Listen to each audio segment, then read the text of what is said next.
Okay, അടുത്ത ബ്ലോക്കാണ് block 3. Basic concept of sociology എന്ന് പറഞ്ഞിട്ടാണ് ബ്ലോക്ക് പോകുന്നത്. അതായത് സോഷ്യോളജിയുടെ വളരെ ബേസിക് ആയിട്ട് കൺസെപ്റ്റ് കൾച്ചർ, സോഷ്യൽ ഗ്രൂപ്പുകൾ, കമ്മ്യൂണിറ്റികൾ, ഇതൊക്കെ എന്താണ്, അതിന്റെ ഡെഫിനിഷൻ, അതിന്റെ എവല്യൂഷൻ, അതിന്റെ ഡിഫറെന്റ് കൈൻഡ് ഓഫ് ആ കൺസെപ്റ്റ്, അങ്ങനെ പോകുന്ന ഒരു യൂണിറ്റ് ആണ് സ്കൂളിൽ. ഫസ്റ്റ് ചാപ്റ്റർ എന്ന് പറഞ്ഞാൽ കൾച്ചർ ആൻഡ് സൊസൈറ്റി ആണ്. അതായത് എന്താണ് കൾച്ചർ, എന്താണ് കൾച്ചറിന്റെ ഡിഫറെന്റ് ടൈപ്പുകൾ ഏതൊക്കെയാണ്, അതിന്റെ ഡെഫിനിഷനുകൾ, അതായത് ഡിഫറെന്റ് സോഷ്യോളജിസ്റ്റുകൾ കൊടുത്തിരിക്കുന്ന ഡെഫിനിഷൻ, അതിന്റെ വേരിയസ് കൈൻഡ്സ്, ഇതൊക്കെയാണ് ഈ ചാപ്റ്ററിൽ പോകുന്നത്. ബേസിക് ഐഡിയ ആണ്, പക്ഷെ കുറച്ച് ഡെപ്തിൽ പോകുന്നുണ്ട്. കുറച്ച് ലെങ്തി ചാപ്റ്ററും ആണ്, എങ്കിലും വേഗത്തിൽ പറഞ്ഞു പോകാൻ ശ്രമിക്കാം.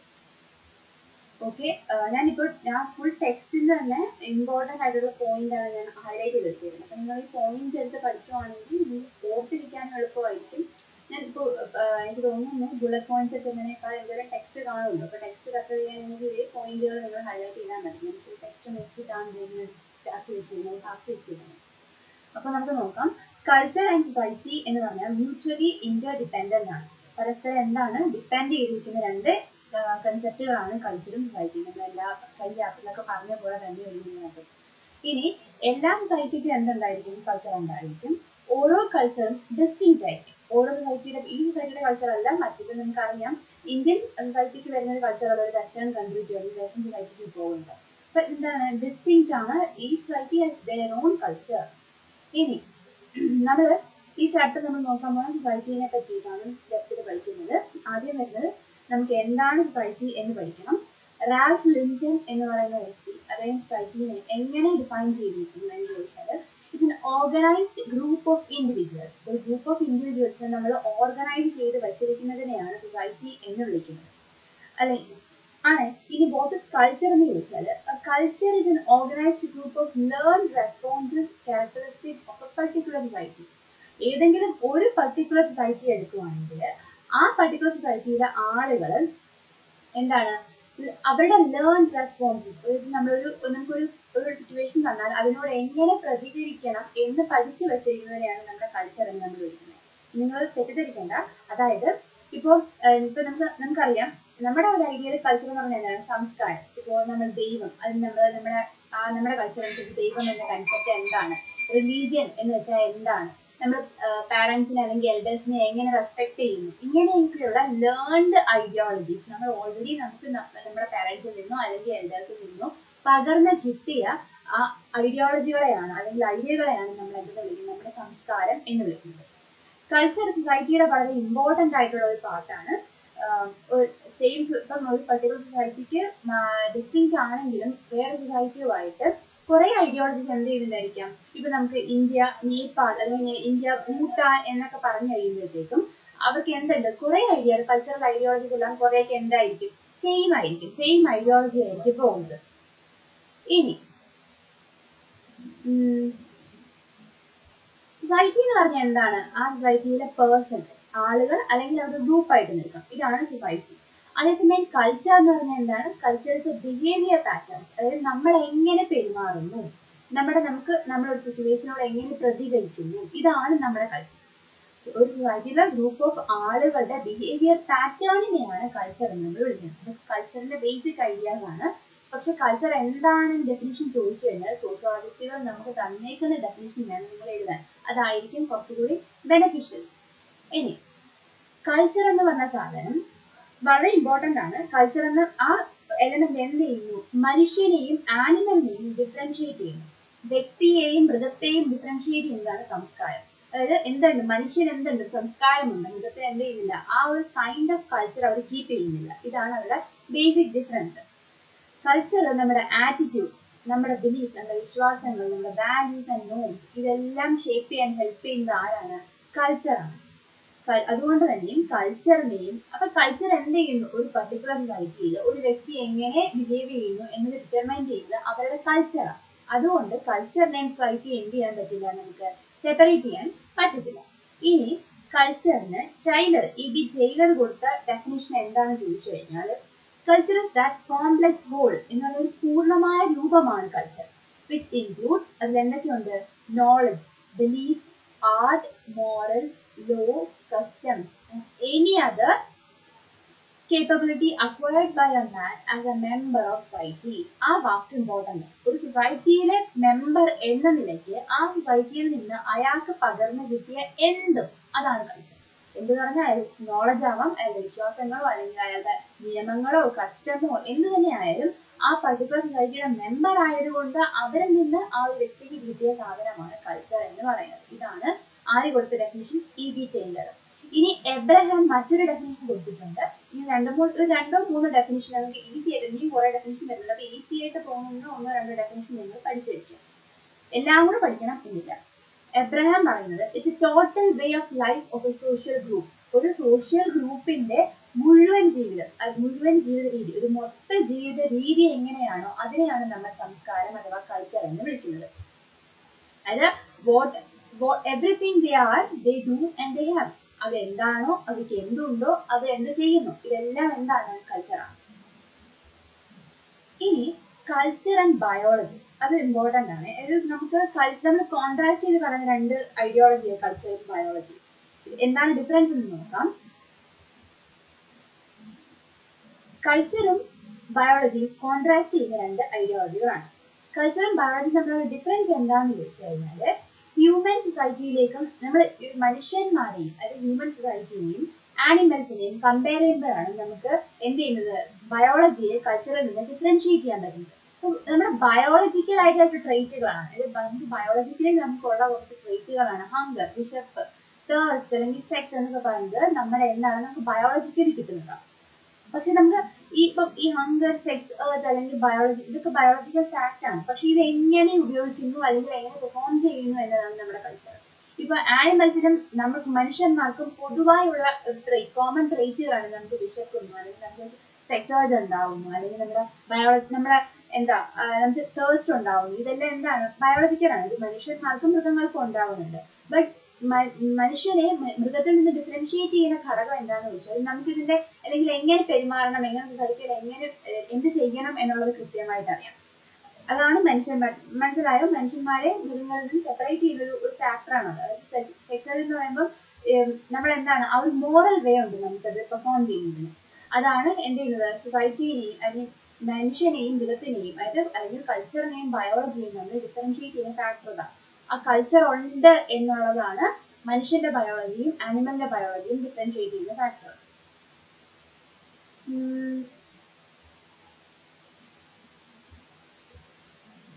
ഓക്കെ, നമുക്ക് ചില ബിഹേവിയർ പാറ്റേൺസ് നമ്മുടെ ജനറേഷൻ ടു ജനറേഷൻ, അപ്പൂപ്പനിൽ നിന്ന് അച്ഛനിലേക്ക്, അച്ഛനിൽ നിന്ന് നമ്മളിലേക്ക് എന്ത് ചെയ്യും, നമുക്ക് ട്രാൻസ്മിറ്റ് ചെയ്ത് കിട്ടുന്ന കുറെ ബിഹേവിയറൽ പാറ്റേൺസ് ഉണ്ട്. ഇത് ഹെറിഡിറ്ററി ആയിട്ടാണ്, അല്ലെങ്കിൽ പാരമ്പര്യമായിട്ട് നമ്മൾ പകർന്നു കിട്ടുന്നവയാണ്. ഇത് ഇത് ആർക്കും ഉണ്ട്, മൃഗങ്ങൾക്കും ഉണ്ട്. ഇപ്പം എന്നാൽ മനുഷ്യനെയും മൃഗത്തിനെയും ഡിഫറൻഷിയേറ്റ് ചെയ്യുന്ന മറ്റൊരു കാര്യം എന്താണെന്ന് വെച്ച് കഴിഞ്ഞാൽ, ഈ മൃഗങ്ങള് അൺഏബിൾ ടു പ്രൊഡ്യൂസ് ലാംഗ്വേജ് ആയിരിക്കും. ഇപ്പോ നമുക്ക് കുറെ ട്രേറ്റ്സ് എന്ത് ചെയ്യും, നമ്മുടെ ജനറേഷൻ ടു ജനറേഷൻ ഇങ്ങനെ ട്രാൻസ്മിറ്റ് ചെയ്ത് വരുന്നുണ്ട്. അത് ഹെറിഡിറ്ററി ആയതുകൊണ്ട് മൃഗങ്ങൾക്കും ഉണ്ട് മനുഷ്യനും ഉണ്ട്. പക്ഷെ മനുഷ്യൻ ഒരു ലാംഗ്വേജ്, ഒരു ഭാഷ ക്രിയേറ്റ് ചെയ്യുന്നത് പോലെ, ഒരു ഭാഷ അവരുടെ കമ്മ്യൂണിക്കേഷൻ ഉപയോഗിക്കുന്നത് പോലെ മൃഗങ്ങൾ എന്ത് ചെയ്യുന്നില്ല, ഒരു ഭാഷ ഉപയോഗിക്കുന്നില്ല. അവർക്ക് ജസ്റ്റേഴ്സ് ആയിരിക്കാം, അല്ലെങ്കിൽ സൈൻസ് ആൻഡ് സിംബൽസ് ആയിരിക്കാം. അതേസമയം നമുക്ക് എന്തുണ്ട്, നമ്മൾ കമ്മ്യൂണിക്കേറ്റ് ചെയ്യുന്ന ഒരു ഭാഷ എന്ന് പറഞ്ഞ സാധനമുണ്ട്. അത് മൃഗങ്ങൾക്ക് ഇല്ല. അതായത് ആനിമൽസ് എന്ത് ചെയ്യുന്നു, അവരുടെ ഇൻസ്റ്റിങ്ക്ട്, ആ ഒരു മൊമെന്ററി ഇൻസ്റ്റിങ്ക്ട് അനുസരിച്ചാണ് ഓരോ ആനിമലും ജീവിക്കുന്നത്. പക്ഷെ മനുഷ്യൻ അങ്ങനെയല്ല. മനുഷ്യൻ എന്ത് ചെയ്യുന്നു, അവരുടെ സംസ്കാരത്തിനെ ഉപയോഗിക്കുന്നു. വേഴ്സ്ലി പറയുന്നത് കൾച്ചർ എന്ന് പറഞ്ഞാൽ നമുക്കറിയാം, coding, classifying, passing experience through language, distinct human trait. അതായത് മനുഷ്യരെയും മൃഗത്തിനെയും സെപ്പറേറ്റ് ചെയ്യുന്ന ഒരു ഹ്യൂമൻ ട്രേറ്റ് ആണ്, ഡിസ്റ്റിങ്റ്റീവ് ആയിട്ടുള്ള ഒരു പ്രത്യേകമായിട്ടുള്ള ഒരു ഹ്യൂമൻ ട്രേറ്റ് ആണത്. എന്ന് വെച്ചാൽ നമുക്ക് ലാംഗ്വേജ് ഉപയോഗിച്ച് നമ്മൾ എന്തെല്ലാം ചെയ്യുന്നു, നമ്മൾ കോഡ് ചെയ്യുന്നു, അല്ലെങ്കിൽ സാധനങ്ങളെ ക്ലാസിഫൈ ചെയ്യുന്നു, നമ്മുടെ എക്സ്പീരിയൻസ് നമ്മൾ പാസ് ചെയ്യുന്നു. ഇതെല്ലാം നമ്മുടെ ഭാഷയിലൂടെ പോസിബിളാണ്. പക്ഷെ മൃഗങ്ങൾക്ക് എന്ത് ചെയ്യാൻ പറ്റുന്നില്ല. ഇങ്ങനെ ഭാഷ ഉപയോഗിച്ച് അവരുടെ സ്റ്റൈൽ ഓഫ് ലൈഫ് എന്ന് പറഞ്ഞാൽ അവരുടെ കുഞ്ഞുങ്ങൾക്ക് പറഞ്ഞു കൊടുക്കാൻ പറ്റുന്നില്ല. അപ്പൊ ഈ ഒരു സിംബൽസ് ഉപയോഗിക്കാൻ പറ്റുന്നില്ല എന്നുള്ളതാണ് എന്ത് ചെയ്യുന്നത്, മനുഷ്യനും മൃഗത്തിനെയും സെപ്പറേറ്റ് ചെയ്ത് ഡിസ്റ്റിങ്ക്ട് ആക്കുന്ന മറ്റൊരു ഫാക്ടർ. ഇനി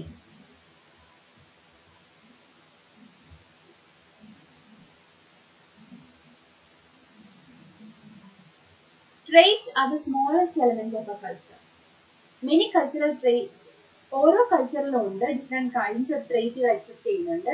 ഒരു കൾച്ചറിൽ തന്നെ ഒരു ഭാഗമാണ് കൾച്ചറിന്റെ ഏറ്റവും ചെറിയ എലമെന്റ് ആണ് ട്രേറ്റ് എന്ന് പറയുന്നത്. ഈ ഒരുപാട് many cultural traits in every culture, എല്ലാ കൾച്ചറിലും നമുക്ക് എന്ത് കാണാൻ പറ്റും? ഡിഫറെന്റ് കൈൻഡ് അല്ലെങ്കിൽ മെനി കൈൻഡ് ഓഫ് ട്രേറ്റുകൾ കാണാൻ പറ്റും. ട്രേറ്റുകളുടെ സർട്ടൻ കമ്പോണന്റുകൾ എന്തൊക്കെയാണെന്ന് ചോദിച്ചു കഴിഞ്ഞാൽ rituals, celebration of different festivals, ഇതൊക്കെ എന്താണ്? ട്രേറ്റ് ആണ്, നമ്മൾ കാണിക്കുന്ന രീതിയാണ്. ഇപ്പോൾ ഒരു പർട്ടിക്കുലർ റിലീജിയൻ, ആ റിലീജിയസ് റിച്വൽസ് അല്ലെങ്കിൽ അവരുടെ ഇപ്പം നമ്മൾ യാഗങ്ങൾ നടത്തുന്നു, പൂജകൾ നടത്തുന്നു, അല്ലെങ്കിൽ മന്ത്രങ്ങൾ ചൊല്ലുന്നു, അങ്ങനെ റിച്വലുകൾ ഉണ്ടാവാം. ആ പർട്ടിക്കുലർ റിലീജിയനുമായിട്ട് ബന്ധപ്പെട്ട് വരുന്ന കുറെ ആഘോഷങ്ങൾ ഉണ്ടാകാം. ഇതൊക്കെ എന്താണ്? നമ്മുടെ കൾച്ചറിന്റെ ഭാഗമാണ്.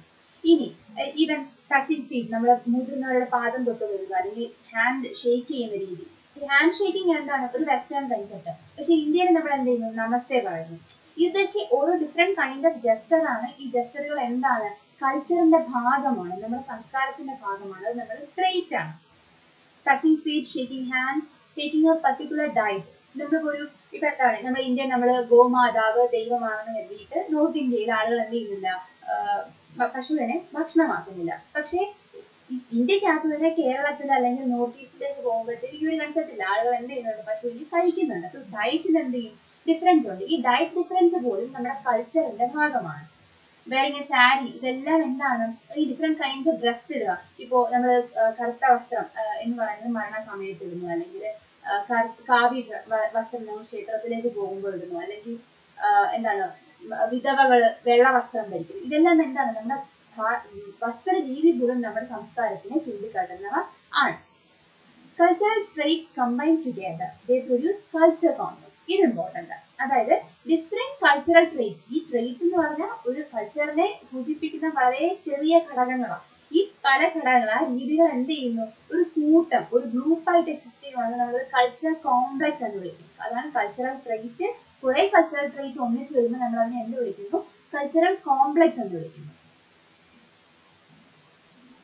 ഇനി മജുംദാർ ആൻഡ് മദൻ അവർ പറയുന്നതനുസരിച്ച് കൾച്ചർ കോംപ്ലക്സ് എന്തല്ല? ഒരു ഇൻസ്റ്റിറ്റ്യൂഷൻ അല്ല.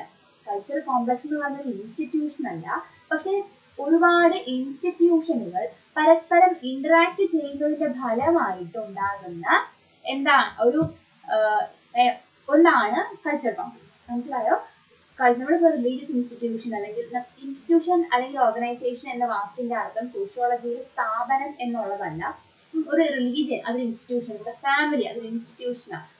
അതാണ് ശരിക്കും ഇൻസ്റ്റിറ്റ്യൂഷൻ എന്നുള്ള ഒരു വേർഡ് നമുക്ക് സോഷ്യോളജിയിലുള്ള ഡിഫറൻസ് എന്താണെന്ന് ചോദിച്ചു കഴിഞ്ഞാൽ. അപ്പോൾ നമുക്ക് പറയുന്ന കൾച്ചറൽ കോംപ്ലക്സ് എന്ന് പറയുന്നത് സ്വയം ഒരു ഇൻസ്റ്റിറ്റ്യൂഷൻ എക്സിസ്റ്റ് ചെയ്യുന്നില്ല. കുറെ കൾച്ചറൽ ട്രേറ്റ് ചെയ്യുന്ന cultural complex different types of ഇൻസ്റ്റിറ്റ്യൂഷനുകളുടെ ഇന്ററാക്ഷന്റെ ഫലമായിട്ട് ഉണ്ടാകുന്നവയാണ്. Okay, pattern of interrelation of culture traits. Culture complex എന്താന്ന് പറയാം? Pattern of the interrelation of culture traits. കുറെ കൾച്ചർ ട്രേറ്റ് ഇന്റർറിലേറ്റ് ചെയ്യുന്ന രീതിയിൽ പാറ്റേണിനെയാണ് എന്തെന്ന് വിളിക്കുന്നത്? കൾച്ചർ കോംപ്ലക്സ് എന്ന് വിളിക്കുന്നത്. ഇതിനൊരു എക്സാമ്പിൾ ആയിട്ട് അവർ തന്നേക്കുന്നത് സമോവൻസ് എന്ന് പറയുന്ന ട്രൈബ്. അവർ കാവ അവരുടെ ഒരു ഡ്രിങ്ക് ആണ്, അവരുടെ ഒരു ഓസ്പീഷ്യസ് ആയിട്ടുള്ള ഒരു ഡ്രിങ്ക് ആണ് കാവ എന്ന് പറയുന്നത്. ഈ കാവ കുടിക്കുന്നത് അവരുടെ റിച്വലിന്റെ പാർട്ട്, അവരുടെ ഒരു ഒരു കൾച്ചറൽ ട്രേറ്റ് ആണ് കാവ ഡ്രിങ്കിങ് എന്ന് പറയുന്നത്. ഈ കാവ ഡ്രിങ്കിങ് അത് മാത്രം ഒരു ട്രേറ്റ് ആയിട്ട് മാറിയ കൾച്ചറൽ കോംപ്ലക്സ് ആവുകയല്ല. കാവ പ്രിപ്പയർ ചെയ്യുന്ന രീതി, കാവ മറ്റുള്ളവർക്ക് പകർന്നു കൊടുക്കുന്ന രീതി, അത് ഫസ്റ്റ് കാവ പ്രിപ്പയർ ചെയ്ത് അതിൽ നിന്ന് ഫസ്റ്റ് ഇതെടുത്തിട്ട് ദൈവത്തിന് സമർപ്പിക്കുന്നത്, ഇതെല്ലാം എന്താണ്? ഡിഫറെന്റ് കൾച്ചറൽ ട്രേറ്റുകളാണ്. ഈ കൾച്ചറൽ ട്രേറ്റ് എല്ലാം കൂടെ ചേർന്നിട്ട് എക്സിസ്റ്റ് ചെയ്യുന്ന ഒരു കൾച്ചറൽ കോംപ്ലക്സ് ആണ് കാവ ഡ്രിങ്കിങ് എന്ന് പറയുന്നത് സമോവൻ ട്രൈബ്സിന്റെ ഇടയ്ക്ക്. ഓക്കെ, ഇനി ഇങ്ങനെയുള്ള കൾച്ചർ ട്രേറ്റുകൾ നമ്മളൊരു പർട്ടിക്കുലർ ഏരിയയിൽ നമുക്ക് കോമൺ ആയിട്ട് കാണാൻ പറ്റുമെങ്കിൽ ആ ഏരിയക്ക് വിളിക്കുന്ന പേരാണ് കൾച്ചർ ഏരിയ. അപ്പൊ കൾച്ചർ ട്രേറ്റ് എന്താണ്? കൾച്ചർ കോംപ്ലക്സ് എന്താണ്? കൾച്ചർ ഏരിയ എന്താണ്? കൾച്ചർ ഏരിയക്ക് എക്സാമ്പിൾ ആയിട്ട് പറഞ്ഞിരിക്കുന്നത് നോർത്ത് ഈസ്റ്റേൺ സ്റ്റേറ്റ്സ്. നമ്മുടെ 7 സിസ്റ്റർ സ്റ്റേറ്റ്സ് എന്ന് പറഞ്ഞിട്ട് നോർത്ത് ഈസ്റ്റിൽ വരുന്നവയെല്ലാം എന്താണ്? അവർക്ക് ഒരുവിധം എല്ലാം ട്രൈബൽ ഗ്രൂപ്പാണ്, അല്ലെങ്കിൽ ഒരു കുറച്ചും കൂടി നമ്മുടെ ഓൾ ഓവർ ഇന്ത്യയെ കമ്പയർ ചെയ്യുമ്പോൾ ഡിഫറെന്റ് ലൈഫ് സ്റ്റൈൽ ഉള്ളവരാണ്, ഡിഫറെന്റ് ഫുഡ് ഹാബിറ്റ് ഉള്ളവരാണ്. അവർക്ക് പറഞ്ഞാൽ അവർ എന്ത് കഴിക്കും? അവര് പട്ടീനെ ഭക്ഷണമാക്കും. പക്ഷെ നമുക്കത് കേൾക്കുമ്പോഴത്തേക്കും എന്താണ് ഒരു വ്യത്യസ്തം തോന്നും, അല്ലെങ്കിൽ നമുക്കൊരു ഉളുപ്പ് തോന്നും അങ്ങനെ കഴിക്കുന്നു എന്ന് പറയുമ്പോൾ. അത് അവരുടെ ഫുഡ് ഹാബിറ്റ് ആണ്. ഫുഡ് ഹാബിറ്റ് വെച്ചിട്ട് ആരെയും ജഡ്ജ് ചെയ്യാൻ പറ്റില്ല. അപ്പൊ അതവരുടെ കൾച്ചറാണ്. ആ ഒരു ഏരിയ നമ്മൾ എന്ത് വിളിക്കും? അപ്പോൾ കൾച്ചർ ഏരിയ എന്ന് വിളിക്കും. വേറൊരു എക്സാമ്പിൾ പറഞ്ഞാൽ കാശ്മീർ സ്റ്റേറ്റ്, ആ ഇന്ത്യൻ കാശ്മീർ സ്റ്റേറ്റും നമുക്ക് അല്ലെങ്കിൽ ആ ഒരു അത്രയും കൾച്ചറൽ ഡിഫറൻസ് കാണിക്കുന്ന ഒരു ഏരിയ ആണ് കാശ്മീർ. അത് നമുക്ക് തമിഴ്നാടു, ഇതെല്ലാം എന്താണ്? കൾച്ചർ ഏരിയയ്ക്ക് എക്സാമ്പിൾ ആണ്. ഇനി കൾച്ചറിന്റെ ക്യാരക്ടേഴ്സ് എന്തൊക്കെയാണ്? ഇത് ഓരോന്നും ഇമ്പോർട്ടൻ്റ് ആണ്, ഡിഫറെന്റ് പോയിന്റ് ആയിട്ട് പോകുന്നുണ്ട്, എല്ലാം ഇമ്പോർട്ടൻ്റ് ആയ പോയിന്റുകളാണ്. Culture is social. Culture is social എന്നാണ് ഫസ്റ്റ് പോയിന്റ്. എന്താ പറയുന്നത്? നമ്മുടെ സോഷ്യൽ ലൈഫ് വഴി, നമ്മുടെ സമൂഹത്തിന്റെ ഭാഗമാകുന്നത് വഴി നമ്മൾ അക്വയർ ചെയ്യുന്ന സാധനമാണ് കൾച്ചർ. അതുകൊണ്ട് കൾച്ചർ എന്താണ്? Culture is social. Human beings social animal, അറിയാലോ, പറയണ്ട. ആൻഡ് എല്ലാവർക്കും എന്തുണ്ട്? അവരവരുടേതായ കൾച്ചറുണ്ട്. നമ്മൾ ഒരു സൊസൈറ്റിയുടെ ഭാഗമാണെങ്കിലും നമുക്ക് എല്ലാവർക്കും കോമൺ കൾച്ചർ ആണെങ്കിലും എന്റെ കൾച്ചറും എന്റെ അച്ഛന്റെ കൾച്ചർ അല്ലെങ്കിൽ എന്റെ അമ്മയുടെ കൾച്ചറായിട്ട് പോലും എന്ത് കാണിക്കാൻ പറ്റും? ഡിഫറൻസ് ഉണ്ട്. അവർ പറയുന്ന എല്ലാ സംസ്കാര രീതികളും ഞാൻ അംഗീകരിക്കണമെന്നോ അതേപോലെ ജീവിക്കണമെന്നോ ഇല്ല. അപ്പൊ ഓരോ വ്യക്തികൾക്കും എന്തുണ്ട്? അവരവരുടേതായ ഒരു കൾച്ചറുണ്ട്. Culture is shaped by our social interaction. അറിയാലോ, കൾച്ചർ നേരത്തെ പറഞ്ഞു, നമ്മൾ സമൂഹത്തിൽ മറ്റൊരു വ്യക്തിയുമായിട്ട് ഇടപഴകുന്നത് വഴിയാണ് നമ്മുടെ കൾച്ചറിന് ചിലപ്പോൾ എന്തുണ്ടാവും? പോസിറ്റീവ് ട്രേറ്റ്സ് അക്വയർ ചെയ്യാം, അല്ലെങ്കിൽ നെഗറ്റീവ് ട്രേറ്റ്സ് അക്വയർ ചെയ്യാം. നമ്മൾ ചെയ്തുകൊണ്ടിരുന്ന കുറെ കൾച്ചറൽ ട്രേറ്റുകൾ നഷ്ടപ്പെടാം. അപ്പോൾ കൾച്ചറിനെ ഷേപ്പ് ചെയ്യുന്നതാണ് എന്തെന്ന് പറയുന്നത്? നമ്മുടെ സോഷ്യൽ ഇന്ററാക്ഷൻ എന്ന് പറയുന്നത്. Culture regulates the behaviour of the members of the group. നമ്മുടെ ഒരു ഗ്രൂപ്പിലെ ആളുകളുടെ ബിഹേവിയർ പാറ്റേൺ എന്ത് ചെയ്യുന്നു? റെഗുലേറ്റ് ചെയ്യുന്നു, നിയന്ത്രിക്കുന്നു സംസ്കാരം. നമുക്കറിയാം, നമ്മൾ ഒരിക്കലും ഒരു മരണ വീട്ടിലേക്ക് പോകുമ്പോൾ ആർക്കും ഔലപിച്ച് അല്ലെങ്കിൽ വളരെ പോഷായിട്ട് ഡ്രസ്സ് ചെയ്തിട്ട് പോകത്തില്ല. നമുക്കറിയാം എന്താണ്? ഒരു മരണ വീട്ടിലേക്കാണ് പോകുന്നത്. അപ്പൊ നമ്മൾ എന്ത് ചെയ്യും? നമ്മൾ എങ്ങനെ പെരുമാറണം അല്ലെങ്കിൽ എങ്ങനെ ബിഹേവ് ചെയ്യണം എന്നുള്ളത് നമ്മുടെ സംസ്കാരം റെഗുലേറ്റ് ചെയ്യുന്നു, നിയന്ത്രിക്കുന്നു. അത് കണക്ക് ഒരു മനുഷ്യന്റെ needs like hunger, shelter, clothing, അവരുടെ ബേസിക് നീഡുകളെല്ലാം ഫുൾഫിൽ ചെയ്യുന്നതിന് കൾച്ചർ ഹെൽപ്പ് ചെയ്യും. ക്ലൈഡ് ക്ലുക്കോൺ പറയുന്ന അനുസരിച്ച് culture is a design for living. ജീവിക്കുന്നതിന്റെ ഒരു ഡിസൈൻ ആണ് എന്തെന്ന് പറയുന്നത്? കൾച്ചർ എന്ന് പറയുന്നത്. അടുത്ത point, culture is learned and share. നമ്മൾ പഠിച്ച് മറ്റുള്ളവർക്ക് പകർന്നു കൊടുക്കുന്നതാണ് എന്തെന്ന് പറയുന്നത്? കൾച്ചർ എന്ന് പറയുന്നത്. ഇപ്പൊ ഞാൻ എന്റെ കൾച്ചർ, ഞാൻ എന്റെ വീട്ടിൽ നിന്ന് പഠിച്ച കൾച്ചർ എന്തായിരുന്നു? ഞാൻ സ്കൂളിലേക്ക് പോകുമ്പോൾ എന്റെ ഫ്രണ്ട്സിന് ട്രാൻസ്മിറ്റ് ചെയ്യുന്നു. നമുക്കറിയാം, നമ്മൾക്ക് നമ്മുടെ ഒരു പോയിന്റ് ഓഫ് വ്യൂ എന്ന് പറഞ്ഞാൽ ചിലപ്പോൾ ഒരു സാധനത്തിലുള്ള പോയിന്റ് ഓഫ് വ്യൂ നമ്മുടെ ഫ്രണ്ട്സിൽ നിന്ന് എന്ത് ചെയ്യാം? പുതിയൊരു ഐഡിയോളജി കിട്ടാം, നമ്മുടെ ആ ഒരു പെർസ്പെക്റ്റീവ് മാറാം. അതൊക്കെ എന്താണ്? നമ്മൾ കൾച്ചർ ഷെയർ ചെയ്യുന്നതിന്റെ ഭാഗമായിട്ട് ഉണ്ടാകുന്നത്. കൾച്ചർ എന്ന് പറഞ്ഞ ഒരു ബിഹേവിയർ പാറ്റേൺ ആണ്. അതെന്ത് ചെയ്യുന്നു? ഒരാൾ ജനിക്കുന്നതോടുകൂടി അയാൾക്ക് കിട്ടുന്നതാണ്. അല്ലെങ്കിൽ അയാൾ ജനിച്ച ഒരു സൊസൈറ്റിയുടെയോ അല്ലെങ്കിൽ ഒരു ഫാമിലിയുടെയോ മെമ്പറായിട്ട് മാറുന്നതോടുകൂടിയാണ് അയാൾക്ക് എന്ത് ലഭിക്കുന്നത്? സംസ്കാരം എന്ന് ലഭിക്കുന്നത്. എന്നാൽ കൾച്ചർ ഒരിക്കലും എന്തല്ല? ഇന്നേറ്റ് അല്ല. അതായത് നമ്മുടെ ജനനത്തോടുകൂടി നമുക്ക് കൾച്ചർ കിട്ടുന്നു എന്നല്ല. നമ്മൾ ഒരു ഫാമിലി ജനിച്ചു, അച്ഛനുമായിട്ടോ അമ്മയുമായിട്ടോ അല്ലെങ്കിൽ നമ്മുടെ സിസ്റ്ററോ ബ്രദറുമായിട്ടോ അല്ലെങ്കിൽ മറ്റു ഫാമിലി മെമ്പേഴ്സോ നെയ്ബേഴ്സോ സ്കൂളിലോ ആരെങ്കിലുമായിട്ട് നമ്മൾ ഇടപഴകുന്നതിന്റെ ഭാഗമായിട്ടാണ് നമുക്ക് കൾച്ചർ ഉണ്ടാകുന്നത്. അതായത് നമ്മൾ ജനിക്കുമ്പോഴേ കൾച്ചറോട് കൂടി ആരും ജനിക്കുന്നില്ല. ഇനി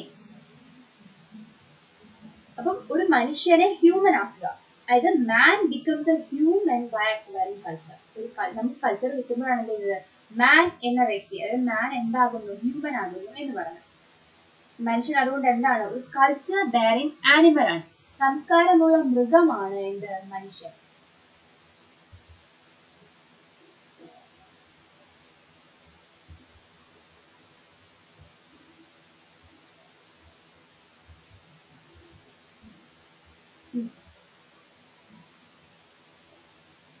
അടുത്തത്, കൾച്ചർ ഇസ് ട്രാൻസ്മിറ്റഡ്.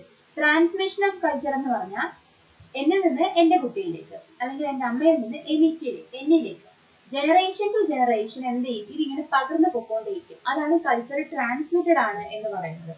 നമുക്ക് ഒരിക്കലും നമ്മുടെ സംസ്കാരം അല്ലെങ്കിൽ നമ്മൾ അക്വയർ ചെയ്യുന്നത് കൾച്ചർ എന്ന് പറഞ്ഞാൽ കൾച്ചറിന്റെ അക്വസിഷൻ പ്രോസസ്സ് ജനിച്ച് ഒരു വയസ്സാകുമ്പോൾ നിൽക്കുകയായിരുന്നു. നമ്മുടെ കണ്ടിന്യൂ നമ്മൾ സോഷ്യലൈസേഷൻ പറയുന്നത് പോലെ കണ്ടിന്യൂസ് ലൈഫിൽ എന്ത് ചെയ്യും? നമ്മൾക്ക് ഇങ്ങനെ പുതിയൊരു കൾച്ചർ അക്വസിഷൻ നടന്നുകൊണ്ടേയിരിക്കും. ഈ കൾച്ചർ അക്വസിഷൻ അല്ലെങ്കിൽ ട്രാൻസ്മിറ്റ് ചെയ്യുന്നത് ജനറേഷൻ ടു ജനറേഷൻ മാത്രമല്ല. നമ്മൾ വേറൊരു കൺട്രിയിലേക്ക് മൈഗ്രേറ്റ് ചെയ്യുന്നു അല്ലെങ്കിൽ ടൂറിസ്റ്റുകളെ മീറ്റ് ചെയ്യുന്നു, ടൂറിസ്റ്റുകൾ നമ്മുടെ കൺട്രിയിലേക്ക് വരുന്നു. അപ്പോഴെല്ലാം എന്ത് ചെയ്യും? കൾച്ചറൽ ട്രേറ്റ്സ് എക്സ്ചേഞ്ച് ചെയ്യപ്പെടും, കൾച്ചറൽ ട്രേറ്റ്സ് ട്രാൻസ്മിറ്റ് ചെയ്യപ്പെടും. ഇത് എന്താണ്? അത് ട്രാൻസ്മിഷൻ മെത്തേഡാണ്. അത് നമുക്ക് കൂടുതലായിട്ടും നമ്മൾ ഒരു കുഞ്ഞ് ജനിച്ചു കഴിഞ്ഞാൽ കൾച്ചർ ട്രാൻസ്മിഷൻ നടക്കുന്നത് അവരുടെ പാരൻസ്, ടീച്ചേഴ്സ്, ഫ്രണ്ട്സ് ഒക്കെയാണ്. ഇതുവഴിയൊക്കെയാണ് എന്ത് ചെയ്യുന്നത്, നമുക്ക് അല്ലെങ്കിൽ അവരുടെ ട്രഡീഷൻ, ആ ഒരു ഫാമിലി അല്ലെങ്കിൽ പർട്ടിക്കുലർ റിലീജിയൻ പെടുന്ന അല്ലെങ്കിൽ അവർ നോക്കുന്ന അവരുടെ ട്രഡീഷൻ, അവരുടെ കസ്റ്റംസ്, ഇതെല്ലാം വഴിയാണ് എന്ത് ചെയ്യുന്നത്, കൾച്ചറെ ട്രാൻസ്മിറ്റ് ചെയ്തു പോകുന്നത്. നമുക്കറിയാം നമ്മുടെ ജനറ്റിക് ട്രാൻസ്മിഷൻ, അതായത് ഇപ്പം നമ്മുടെ സ്കിൻ കളർ അല്ലെങ്കിൽ നമ്മുടെ മുടിയുടെ കളർ, ഇത് അല്ലെങ്കിൽ നമ്മുടെ കണ്ണിന്റെ കളർ, ഇതൊക്കെ എന്താണ് ജനറ്റിക്കലി നമുക്ക് കിട്ടുന്നത്, നമുക്ക് പാരമ്പര്യമായിട്ട് നമുക്ക് കിട്ടുന്നത്. ഇതൊന്നും നമുക്ക് കൺട്രോൾ ചെയ്യാൻ പറ്റില്ല. പക്ഷേ നമ്മുടെ ഹാബിറ്റ്സ്, തോട്ട്സ്, ആറ്റിറ്റ്യൂഡ്സ്, ഇതെല്ലാം വഴി നമുക്ക് കിട്ടുന്ന കൾച്ചർ എങ്ങനെ വേണമെന്ന് നമുക്ക് എന്ത് ചെയ്യാൻ പറ്റും, നമുക്കൊരു കൺട്രോളിങ് മെത്തേഡ് കൊണ്ടുവരാൻ പറ്റും. റാൽഫ് ലിൻഡൻ പറയുന്നതനുസരിച്ച് culture is A way of life of the members of A society.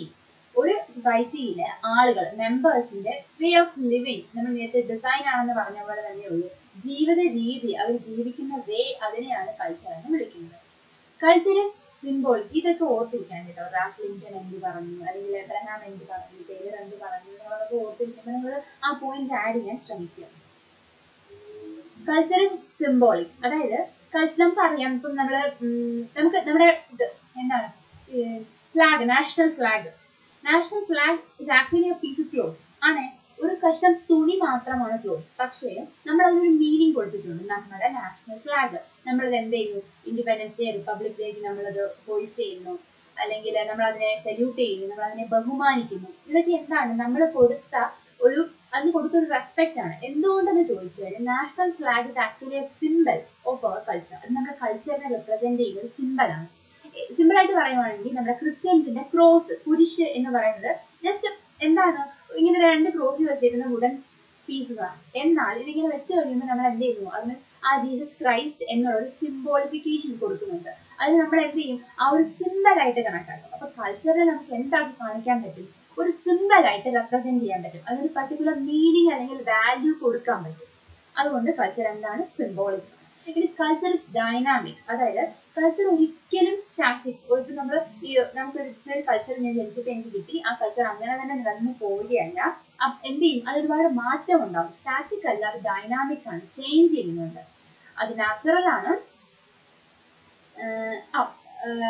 ഇനി പൊളിറ്റിക്കൽ പവർ, ഇപ്പോൾ ഈ ഒരു പെർട്ടിക്കുലർ ടൈം പീരീഡ് അല്ലെങ്കിൽ നമുക്ക് നൗവേഡേയ്സ് നമുക്ക് കാണാൻ പറ്റുന്ന ട്രെൻഡ് എന്താണെന്ന് വെച്ച് കഴിഞ്ഞാൽ, ഈവൻ പൊളിറ്റിക്കൽ പാർട്ടീസ് അല്ലെങ്കിൽ പൊളിറ്റിക്കൽ പവർ പോലും നമ്മുടെ കൾച്ചറിനെ എന്ത് ചെയ്യുന്നുണ്ട്, ഇൻഫ്ലുവൻസ് ചെയ്യുന്നുണ്ട് എന്ന് കാണാൻ പറ്റും. അതുകൊണ്ട് തന്നെ എന്തല്ല, നാച്ചുറൽ അല്ല. കൾച്ചർ എന്ത് ചെയ്യുന്നു, ചേഞ്ചിന് വിധേയമാകുന്നു, മാറ്റത്തിന് വിധേയമാകുന്നു. അത്രേ ഉള്ളൂ. കൾച്ചർ എന്ന് പറഞ്ഞാൽ എന്ത്, കൾച്ചർ എന്ന് പറഞ്ഞാൽ എന്തല്ല, culture is not static, it is dynamic. ഇനി ഡിഫറെന്റ് ടൈപ്സ് ഓഫ് കൾച്ചർ നോക്കാം. ഡിഫറെന്റ് ടൈപ്പിൽ നമ്മൾ മെയിൻ 2 ടൈപ്പ് പഠിക്കുന്നത്, മെറ്റീരിയൽ കൾച്ചറും നോൺ മെറ്റീരിയൽ കൾച്ചറും. ഈ ഒരു ഐഡിയോളജി തന്നത് അല്ലെങ്കിൽ ഇങ്ങനെ ഡിസ്റ്റിങ്വിഷ് ചെയ്ത് പറഞ്ഞിരിക്കുന്ന ആളാണ് വില്യം എഫ് ഓഫ്ബേൺ. ഓഫ്ബേണിന്റെ ഐഡിയ ആയിരുന്നു material and non material culture എന്ന് പറഞ്ഞത്. മെറ്റീരിയൽ കൾച്ചർ എന്ന് പറഞ്ഞാൽ എന്താണ്, നമ്മുടെ മെറ്റീരിയൽ നീഡ്സ് സാറ്റിസ്ഫൈ ചെയ്യുന്നത്. ഇപ്പൊ നമ്മുടെ ഹൗസ് അല്ലെങ്കിൽ നമ്മുടെ ക്ലോത്തിങ്, നമ്മുടെ ഫുഡ്, ഇങ്ങനെയുള്ള മെറ്റീരിയൽ നീഡുകൾ സാറ്റിസ്ഫൈ ചെയ്യുന്നതാണ് മെറ്റീരിയൽ കൾച്ചർ. അത് നമ്മൾ മീൻസ് ട്രാൻസ്പോർട്ട് എന്തൊക്കെയാണ്, നമുക്ക് ഫാക്ടറികളുണ്ടോ, നമ്മുടെ ഫുഡ് ഐറ്റം എന്തൊക്കെയാണ്, ഇതൊക്കെ എന്താണ്, നമ്മുടെ മെറ്റീരിയൽ കൾച്ചറാണ്. ഇതൊക്കെ എന്താ, ടാൻജിബിൾ ആസ്പെക്ട്സ് ഓഫ് ലൈഫ്. ഇതൊക്കെ ചേഞ്ച് ചെയ്യാം, മാറ്റങ്ങൾ വരാവുന്നവയാണ്. അതേസമയം നോൺ മെറ്റീരിയൽ കൾച്ചർ എന്ന് പറഞ്ഞു കഴിഞ്ഞാൽ നോൺ ടാൻജിബിൾ ആസ്പെക്ട്സ്, അതായത് ഇത് ഒരിക്കലും എന്ത് ചെയ്യത്തില്ല, മാറത്തില്ല, ഇതിന് മാറ്റം ഉണ്ടാകുന്നില്ല. ഇപ്പോൾ നമ്മുടെ custom, ideas, beliefs, patterns of communication, ഇതൊക്കെ എന്ത് ചെയ്യുന്നില്ല, നമ്മൾ പാറ്റേൺസ് ഓഫ് കമ്മ്യൂണിക്കേഷൻ ടെക്നോളജി ഉദ്ദേശിക്കേണ്ട. ഇവിടെ നമ്മളിപ്പോൾ നമ്മുടെ വേ of living, Hindu way of living അല്ലെങ്കിൽ ഹിന്ദു ഗോഡ്സ് അല്ലെങ്കിൽ ഹിന്ദു എന്ന് പറയുന്ന റിലീജിയനിലുള്ള ആളുകൾക്കുണ്ടാകുന്ന വിശ്വാസം, ഇതൊന്നും എന്ത് ചെയ്തില്ല. ഇപ്പൊ നമ്മൾ എത്ര വെസ്റ്റേൺ കൺട്രിയിലേക്ക് പോയി എന്ന് നിങ്ങൾ ആടൻ ഹിന്ദു ആണ് എന്നുണ്ടെങ്കിൽ, നിങ്ങളിപ്പോൾ എത്ര വെസ്റ്റേണൈസ് ചെയ്യപ്പെട്ടു, നിങ്ങൾക്ക് ഒരുപാട് മാറ്റം, നിങ്ങൾ വെസ്റ്റേൺ കൾച്ചറിൽ ജീവിക്കുന്ന ഒരാളാണെങ്കിൽ പോലും എന്ത് ചെയ്യും, നിങ്ങൾക്ക് വിശ്വാസം നഷ്ടപ്പെടുന്നില്ല. നിങ്ങൾക്ക് ദൈവങ്ങളിൽ അപ്പോഴും എന്ത് നിങ്ങൾ പ്രാർത്ഥിക്കുന്നുണ്ടാവാം. അപ്പോൾ ഇങ്ങനെയുള്ള കസ്റ്റംസ്, ഐഡിയാസ്, ബിലീഫ്സ് നമുക്കൊരു മെറ്റീരിയൽ എടുത്ത് കാണിക്കാൻ പറ്റത്തില്ല, അല്ലെങ്കിൽ എന്താണ്, ഒരു മെറ്റീരിയൽ ആസ്പെക്ട് ഇല്ല എന്നുണ്ടെങ്കിൽ അതിനെ വിളിക്കുന്ന പേരാണ് നോൺ മെറ്റീരിയൽ കൾച്ചർ എന്ന് പറയുന്നത്. പക്ഷെ ഒരു ഇത് നടക്കുന്നുണ്ട്, ഡിബേറ്റ് നടക്കുന്നുണ്ട്. മെറ്റീരിയൽ എന്ന് പറയുന്നത് മെറ്റീരിയലിസം, നമ്മുടെ ആ മെറ്റീരിയൽ കൾച്ചർ തന്നെ ആണോ, അത് മെറ്റീരിയൽ കൾച്ചറിന്റെ ഭാഗമായിട്ട് ഉൾപ്പെടുത്തേണ്ടതുണ്ടോ എന്നൊരു ഡിബേറ്റ് നടക്കുന്നുണ്ട്. പക്ഷെ നവഡേയ്സ് നമ്മൾ എന്ത് ചെയ്യുന്നുണ്ട്, മെറ്റീരിയലിസവും അല്ലെങ്കിൽ മെറ്റീരിയൽ കൾച്ചറിനെയും കൾച്ചറിന്റെ ഭാഗമായിട്ട് തന്നെ പഠിക്കുന്നുണ്ട്. ഗിഡൻസ് ആൻഡ് സറ്റൺ പറയുന്ന അനുസരിച്ച് Non-material aspects. It has not conventionally included in the material artifacts like buildings, furniture, but this has changed gradually. Sociologists become interested in the material culture. പറഞ്ഞ കാര്യം തന്നെയാ ഈ ഒരു ഐഡിയോളജി പറഞ്ഞ ആളാണ് ഗിഡൻസ് ആൻഡ് സെറ്റൻ. അതായത് ഇപ്പോൾ നമ്മുടെ മെറ്റീരിയൽ ലൈഫ് മാറുന്ന അനുസരിച്ച് നമുക്ക് എന്ത് ചെയ്യണം, നമുക്ക് മെറ്റീരിയൽ ആസ്പെക്ട്സിനെ കൂടി കൾച്ചറിൽ നമ്മുടെ കൾച്ചർ അല്ലേ, നമ്മൾ എന്ത് കഴിക്കുന്നു, നമ്മൾ എന്ത് ടൈപ്പ് വസ്ത്രം ധരിക്കുന്നു, അല്ലെങ്കിൽ നമ്മുടെ ആ ഹൗസിംഗ് സ്റ്റൈൽ എങ്ങനെയാണ്, ഇതെല്ലാം എന്താണ് നമ്മുടെ കൾച്ചറിന്റെ ഭാഗമാണ്. നമുക്ക് നമ്മൾ ജപ്പാനിലോ ഒക്കെ പോയി കാണും. ജപ്പാനിൽ അവർക്ക് എന്താണ് വേഗം എർത്ത് വേക്ക് ഉണ്ടാകുന്ന ഒരു സ്ഥലമാണ് ജപ്പാൻ. അപ്പൊ അതിന് എന്താ ഡിപെൻഡ് ചെയ്യാൻ പറ്റുന്ന ടൈപ്പ് ഓഫ് ഹൗസ് ആയിരിക്കും അവർ ബിൽഡ് ചെയ്യുന്നത്. അതേസമയം അങ്ങനത്തെ ഒരു ഹൗസിംഗ് സ്റ്റൈൽ അല്ല നമ്മുടെ നാട്ടിലുള്ളത്. അതും എന്ത് തന്നെയാണ് നമ്മുടെ കൾച്ചറിന്റെ ഭാഗമാണ്. അതുകൊണ്ട് മെറ്റീരിയൽ ഒബ്ജക്ട്സ് എന്താണ്, പാർട്ട് ഓഫ് കൾച്ചർ ആണ്. ഇനി കൾച്ചറിനകത്ത് നോളജ്, നേരത്തെ പറഞ്ഞു കൾച്ചറിനകത്ത് എന്തൊക്കെയുണ്ട്, നോളജ് ഉണ്ട്, ബിലീഫ് ഉണ്ട്, നമ്മുടെ പ്രാക്ടീസസ് ഉണ്ട്. ഇത് മാത്രമല്ല മാൻമെയ്ഡ് ഒബ്ജക്റ്റ് ആയിട്ടുള്ള നമ്മുടെ ടൂളുകൾ, നമ്മുടെ ബിൽഡിങ്ങുകൾ, നമ്മുടെ വേ ഓഫ് ട്രാൻസ്പോർട്ട്, നമ്മുടെ കമ്മ്യൂണിക്കേഷൻ, ഇതെല്ലാം എന്ത് തന്നെയാണ്, കൾച്ചറിന്റെ ഭാഗമാണ്. ഗ്രീൻ പറയുന്ന അനുസരിച്ച് കൾച്ചർ എന്ന് പറഞ്ഞാൽ it's a way of knowledge, practice, belief. ഇതൊന്നും കൂടാതെ എന്തുമാണ്, knowledge and practice produce maintain as they change in time. എന്ത് ചെയ്യുന്നു, ഈ ഒരു നമ്മൾ പ്രൊഡ്യൂസ് ചെയ്ത് വെച്ചേക്കുന്ന നമ്മുടെ നോളജ് അല്ലെങ്കിൽ പ്രാക്ടീസ് എന്ത് ചെയ്യുന്നു, ടൈം അനുസരിച്ച് മാറും. അതുകൊണ്ട് മെറ്റീരിയൽ ആർട്ടിഫാക്ട്സ് ആണ് ഈ ചേഞ്ച് കൊണ്ടുവരുന്നത്. അതുകൊണ്ട് എന്ത് ചെയ്യണം, മെറ്റീരിയൽ ആർട്ടിഫാക്ട്സിനെ എന്ത് ചെയ്യുന്നു,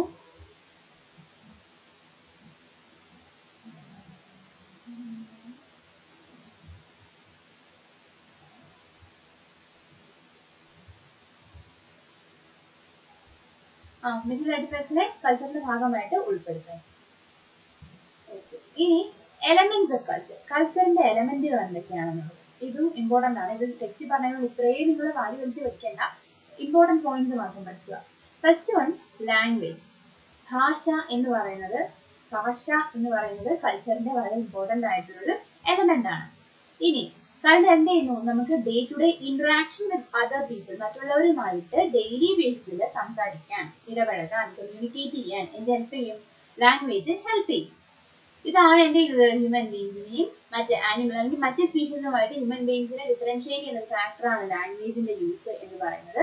ഇത് കൾച്ചറൽ ട്രഡീഷൻ ട്രാൻസ്മിറ്റ് ചെയ്യാനായിട്ട് ഹെൽപ്പ് ചെയ്യും. അതുകൊണ്ടാണ് ലാംഗ്വേജ് ഒരു ഇമ്പോർട്ടന്റ് എലമെന്റ് ഓഫ് കൾച്ചർ ആവുന്നത്. കൾച്ചറിനെ ഒന്നുകിൽ മറ്റ് ജനറേഷനിലേക്കോ അല്ലെങ്കിൽ നമ്മുടെ പിയേഴ്സ്, ഫ്രണ്ട്സ് അല്ലെങ്കിൽ നമ്മുടെ തന്നെ കിഡ് ആൻഡ് കിൻ ഇവരുമായിട്ട് ഷെയർ ചെയ്യാനോ എന്ത് ഹെൽപ്പ് ചെയ്യും, ലാംഗ്വേജ് ഹെൽപ്പ് ചെയ്യും.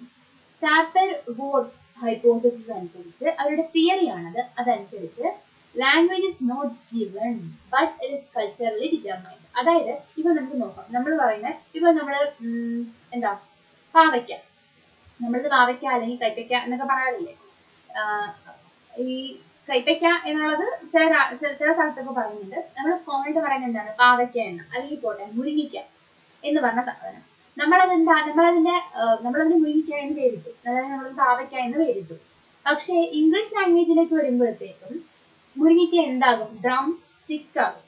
പാവയ്ക്ക എന്താവും, ബെറ്റർ ഗോഡ് ആകും. അതായത് അതിന്റെ ടേസ്റ്റ് അനുസരിച്ച് അല്ലെങ്കിൽ അതിന്റെ എന്താണ് സ്ട്രക്ചർ അനുസരിച്ചാണ് നമുക്ക് പേര് കൊടുത്തേക്കുന്നത്. അപ്പൊ നമുക്കറിയാം, നമ്മൾ പറയുന്ന പോലെ ഗിവൺ അല്ല ലാംഗ്വേജ്. ആ കൾച്ചറൽ ഡിഫറൻസ് അനുസരിച്ച് ലാംഗ്വേജിന് അല്ലെങ്കിൽ ഒരു പർട്ടിക്കുലർ എലമെന്റ്, ഒരു പർട്ടിക്കുലർ സാധനങ്ങളുടെ പേരിന് പോലും മാറ്റം ഉണ്ടാകുന്നു.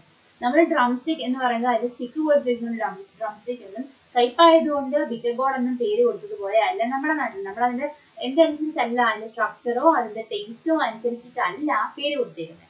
അപ്പൊ കൾച്ചർ എന്ന് പറയുന്നത് എന്തല്ല, ഗിവൺ അല്ല, പകരം ലാംഗ്വേജ് എന്ന് പറയുന്നത് ഗിവൺ അല്ല, പകരം എന്താണ്, കൾച്ചറാണ് ലാംഗ്വേജിനെ ഡിറ്റർമൈൻ ചെയ്യുന്നത്. ഓക്കെ, അതുകൊണ്ട് ലാംഗ്വേജും കൾച്ചറും ഇന്റർട്വൈൻഡ് ആണ്. ഇനി ബിലീഫ്, വിശ്വാസം. എബ്രഹാം പറയുന്ന അനുസരിച്ച് ബിലീഫ് എന്ന് പറഞ്ഞാൽ ഒരു ഐഡിയ അബൌട്ട് റിയാലിറ്റിയാണ്. സത്യാവസ്ഥയെ കുറിച്ചുള്ള നമ്മുടെ ഐഡിയ അല്ലെങ്കിൽ നമ്മുടെ സ്റ്റേറ്റ്മെന്റ് എന്താണോ അതിനെയാണ് നമ്മൾ വിശ്വാസം എന്ന് വിളിക്കുന്നത്. ആ വിശ്വാസം നമ്മൾ എന്താണ്, സത്യമാണെന്ന് നമ്മൾ അംഗീകരിക്കുന്നു. V accept it as truth, നമ്മൾ സത്യമാണെന്ന് അംഗീകരിക്കുന്നു. ഇപ്പൊ എക്സാമ്പിൾ പറയുകയാണെങ്കിൽ ഇന്ത്യയിലെ ആളുകൾ ദൈവത്തിൽ വിശ്വസിക്കുന്നുണ്ട്. അല്ലെങ്കിൽ നമ്മൾ എന്ത് ചെയ്യും, ഈ കല്യാണത്തിന് സമയം നോക്കുമ്പോൾ ഈ മുഹൂർത്തം നോക്കുന്ന നാളിനനുസരിച്ച് ഉത്തമമായ ദിവസം കണക്കാക്കും. അല്ലെങ്കിൽ നമ്മൾ കല്യാണം കഴിക്കാൻ പോകുന്ന ചെറുക്കൻ പെണ്ണ് അവരുടെ ജാതകം പരിശോധിക്കും. ഇങ്ങനെയൊക്കെ കുറെ വിശ്വാസങ്ങളുണ്ട്. ഈ കൈൻഡ് ഓഫ് ബിലീഫ്സ് എല്ലാ രാജ്യത്തും വെസ്റ്റേൺ കൺട്രീസിലൊന്നും ആളുകൾ ജാതകം നോക്കിയിട്ടല്ല കല്യാണം കഴിക്കുന്നത്. അപ്പൊ അതെന്താ, അത് നമ്മുടെ വിശ്വാസം, നമ്മുടെ കൾച്ചറുമായിട്ട് ബന്ധപ്പെട്ടത് നമ്മുടെ വിശ്വാസമാണ്. അവർക്ക് ആ കൾച്ചറൽ ഡിഫറൻസ് ഉള്ളത് കൊണ്ടാണ് ഇത്തരം ബിലീഫ്സ് ഇല്ലാത്തത്. മനസ്സിലാവുന്നുണ്ടോ? അപ്പൊ കൾച്ചറൽ ബിലീഫ്സ് എന്തല്ല, ഇസ് നോട്ട് സ്റ്റാറ്റിക്, അത് ചേഞ്ച് ചെയ്യുന്നത്. നമ്മുടെ ബിലീഫ് ഐഡിയോളജി പണ്ടൊക്കെ എല്ലാവരും ദൈവത്തെ വിശ്വസിക്കുന്നു, ദൈവത്തെ വിശ്വസിക്കാത്ത ആളുകളും എക്സിസ്റ്റ് ചെയ്യുന്നുണ്ട് ഈവൻ നമ്മുടെ ഇടയ്ക്ക് തന്നെ. അപ്പൊ എന്താ, കൾച്ചറൽ അല്ലെങ്കിൽ വിശ്വാസങ്ങൾക്ക് എന്ത് ചെയ്യുന്നു, മാറ്റം വരുന്നുണ്ട്, ഒരിക്കലും സ്റ്റാറ്റിക് അല്ല. And they subject change over time, സമയം കഴിഞ്ഞ് കാലങ്ങൾ കഴിയും തോറും എന്ത് ചെയ്യുന്നു, ബിലീഫിന് മാറ്റങ്ങൾ സംഭവിക്കുന്നു. അതേപോലെ നമ്മുടെ വിശ്വാസങ്ങൾ മാറുന്ന മറ്റൊരു വിധമാണ് നമ്മുടെ മൈഗ്രേഷൻ ഉണ്ടാകുന്നത്. ചിലപ്പോൾ നമുക്ക് നമ്മുടെ വിശ്വാസം നഷ്ടപ്പെടാം, വേറെ കുറെ വിശ്വാസങ്ങൾ വരാം.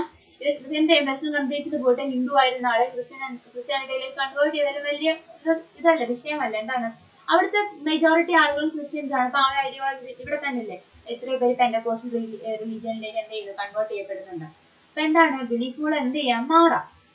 ഇനി നോംസ് എന്ന് പറഞ്ഞാൽ പ്രിസ്ക്രൈബ്ഡ് റൂൾസ് സൊസൈറ്റി. ഒരു സമൂഹത്തിൽ നമ്മളെ പറഞ്ഞു വെച്ചേക്കുന്ന നിയമങ്ങളെയാണ് നോമുകൾ എന്ന് വിളിക്കുന്നത്. അത് നമ്മുടെ ബിഹേവിയറിനെ എന്ത് ചെയ്യും, ഗൈഡ് ചെയ്യും.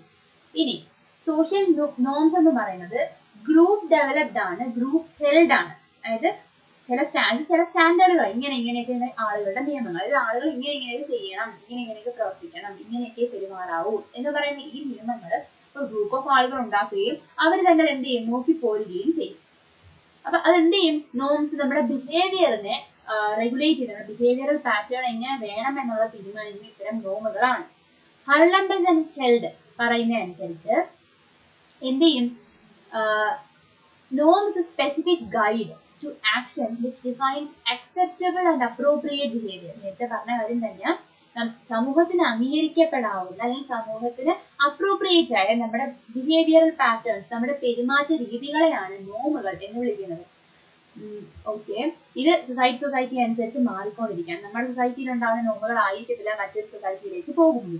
ഇപ്പം ട്രൈബൽ സൊസൈറ്റിയിൽ കാണപ്പെടുന്ന പല നോമുകൾ എന്തില്ല, നമുക്കില്ല. അത് അവർ ചെയ്യുന്ന പല കാര്യങ്ങളും നമുക്ക് ഒരു പക്ഷെ അംഗീകരിക്കാൻ പോലും പറ്റണം എന്നില്ല. നോംസ് എന്താകാം, ഫോമലോ ഇൻഫോമലോ ആകാം. ഫോമൽ നോമുകൾ എഴുതപ്പെട്ടത്, ഇപ്പം നമ്മുടെ നിയമങ്ങൾ എന്ന് പറഞ്ഞാൽ എന്താണ്, ഇപ്പം നിങ്ങൾ ഇന്ന തെറ്റ് ചെയ്താൽ ഇന്ന ശിക്ഷ നിങ്ങൾക്ക് ലഭിക്കും, നിങ്ങൾ കൊല ചെയ്താൽ ഇത്ര വർഷം തടവ് ശിക്ഷയും അല്ലെങ്കിൽ നിങ്ങൾക്ക് അതിന് വേണ്ടുന്ന പണിഷ്മെന്റ് മറ്റു കാര്യങ്ങളൊക്കെ ലഭിക്കും. ഇതൊക്കെ എന്താണ്, എഴുതപ്പെട്ട റൂൾ. ഇതാണ് ഫോമൽ നോമുകൾ. ഇൻഫോമൽ നോം എന്ന് പറയാൻ നമ്മളൊന്നും എഴുതി വെച്ചിട്ടില്ല, പക്ഷെ ജനറലി അക്സെപ്റ്റഡ് ആണ്. ഇപ്പം നമ്മൾ ഒരു എന്താണ്, പുസ്തകത്തിൽ ചവിട്ടി നമ്മൾ തൊട്ടു, ഇത് ആരും എഴുതി വെച്ചതല്ല, പക്ഷെ എന്താണ്, നമ്മൾ അങ്ങനെ നോക്കി വരുന്ന ഒരു ഇൻഫോർമൽ ആയ നോമാണത്. Okay, next sanction.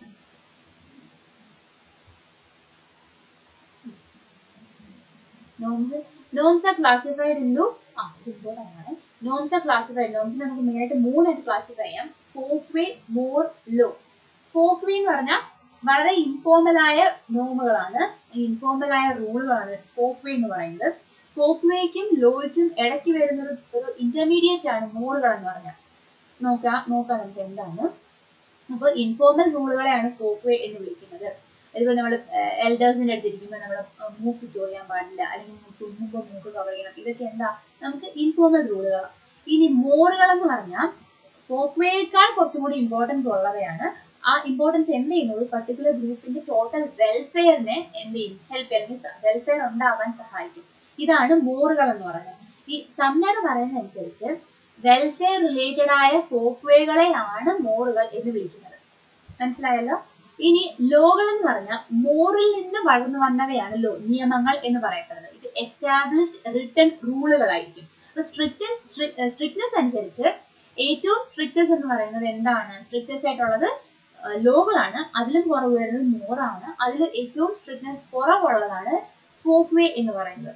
ഇനി വാല്യൂകൾ എന്ന് പറഞ്ഞാൽ എന്താണ്, it's general guide lines regarding the conduct. നിങ്ങൾ എങ്ങനെ പെരുമാറണം, നിങ്ങളുടെ എന്താണ് സ്വഭാവ സവിശേഷത എങ്ങനെയുള്ളതായിരിക്കണം എന്ന് പറയുന്ന ഗൈഡ് ലൈനുകളെയാണ് വാല്യൂകൾ എന്ന് വിളിക്കുന്നത്. വാല്യൂ ആൻഡ് നോമുകൾ വലിയ ഡിഫറൻസ് വരുന്നില്ല ബൈ ഡെഫിനിഷൻ, പക്ഷെ എന്താണ് ഡിഫറൻസ് ഉണ്ട്, അത് തന്നെയാണ് പറഞ്ഞു പോകുന്നത്. എബ്രഹാം പറയുന്ന അനുസരിച്ച് വാല്യൂസ് എന്ന് പറഞ്ഞാൽ എന്താണ്, it's an agreement among members. ഇത് വ്യത്യാസമില്ലാണ്. നോമുകൾ എന്ന് പറഞ്ഞാൽ എന്താണ്, റൂളുകൾ അല്ലെങ്കിൽ നിയമങ്ങളായിരുന്നു. പക്ഷെ വാല്യൂകൾ എന്ന് പറയുന്നത് എന്താണ്, എഗ്രിമെന്റ് ആണ്. അതിൽ ഫോം എഴുതപ്പെട്ടവയോ അല്ലാതെ ആവാം. എങ്കിൽ എന്താണ് ശരിക്കും വാല്യൂ എന്ന് പറഞ്ഞാൽ എഗ്രിമെന്റുകളാണ്. Values are the way people conduct themselves in a society. ഒരു സമൂഹത്തിൽ ആളുകൾ എങ്ങനെ പെരുമാറണം എന്ന് നോക്കുന്ന എന്താണ് കണ്ടക്ട് അല്ലെങ്കിൽ അവരുടെ വേ ഓഫ് ലൈഫ് ബിഹേവിയർ തന്നെയാണ് എന്ത് വാല്യൂസ് എന്ന് പറയുന്നത്. നമ്മുടെ കൾച്ചർ മാറുന്നതനുസരിച്ച് വാല്യൂ സിസ്റ്റങ്ങൾ എന്ത് ചെയ്യാം, മാറാം. ഇതിന് എക്സാമ്പിൾ ആയിട്ട് പറയുന്നത് ഷാഫർ ആൻഡ് ലാം തന്നേക്കുന്ന പപ്പുവ കൾച്ചറിന്റെ എക്സാമ്പിൾ. അതായത് contributing to the public good is much more valuable than making a personal profit. Papua culture അനുസരിച്ച് നമ്മൾ സ്വയം എന്തെങ്കിലും ഒരു ജീവിതത്തിൽ നേടിയെടുക്കുന്നതിനേക്കാൾ എത്രയോ മഹത്തരമായ കാര്യമാണ് എന്ത് ചെയ്യുക, നമ്മുടെ സൊസൈറ്റിക്ക് വേണ്ടി മറ്റുള്ളവരുടെ സോഷ്യൽ അല്ലെങ്കിൽ നമ്മുടെ ചുറ്റുമുള്ളവരുടെ വെൽഫെയറിന് വേണ്ടി നമ്മൾ പ്രവർത്തിക്കുന്നത്. ഇത് ശരിക്കും എന്താണ്, അവരുടെ വാല്യൂ സിസ്റ്റമാണ്, അവർ തമ്മിലുള്ളൊരു എഗ്രിമെന്റ് ആണ്. ഇനി സാങ്ഷൻസ് എന്ന് പറഞ്ഞാൽ എന്താ ശരിക്കും? സാങ്ഷൻസ് എന്ന് പറഞ്ഞാൽ അതിലൊരു പോസിറ്റീവ് ആൻഡ് നെഗറ്റീവ് ടേം ഉണ്ട്. അതായത് സാങ്ഷൻ എന്ന് പറഞ്ഞാൽ പെനാൽറ്റികളോ റിവാർഡുകളോ ആവാം. ഇപ്പൊ നോക്കിയേ, കൺഫോമിറ്റി ടു എ നോം. നമ്മളൊരു പർട്ടിക്കുലർ നോമുമായിട്ട് കൺഫോമിറ്റിയിൽ പോകുന്നതിനെയാണ് നമ്മൾ എന്തെന്ന് വിളിക്കുന്നത്? നമ്മൾ കൺഫോമിറ്റിയിൽ പോവുകയാണെങ്കിൽ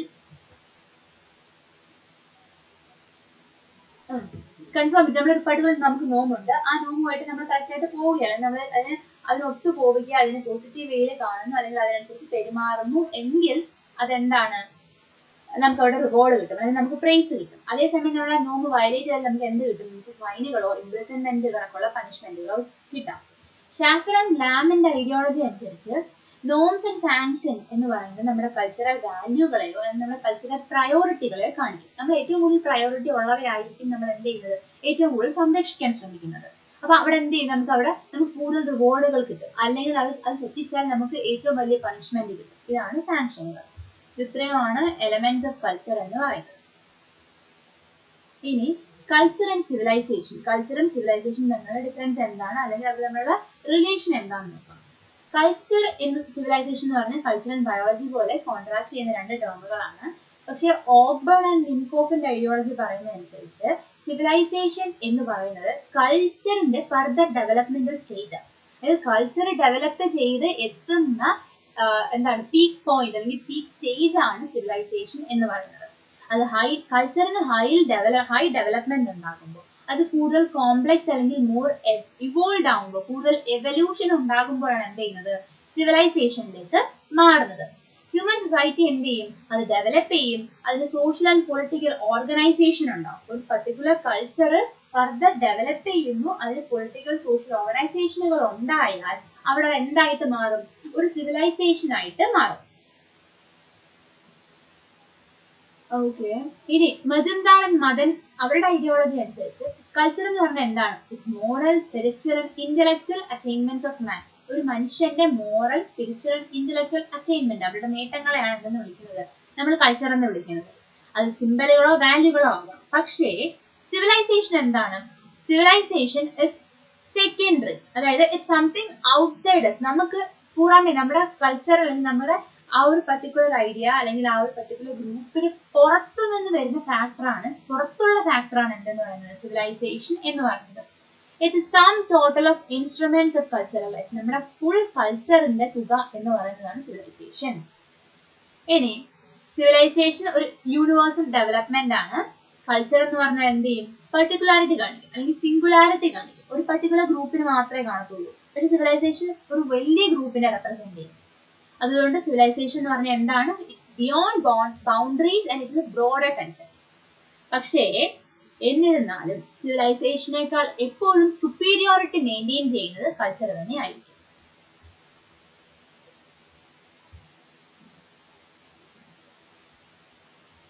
ഇനി കൾച്ചറിന് കൾച്ചറൽ ചേഞ്ചുകൾ എങ്ങനെയൊക്കെയാണ്, കൾച്ചറിന് എങ്ങനെയൊക്കെ മാറ്റങ്ങൾ ഉണ്ടാകാം.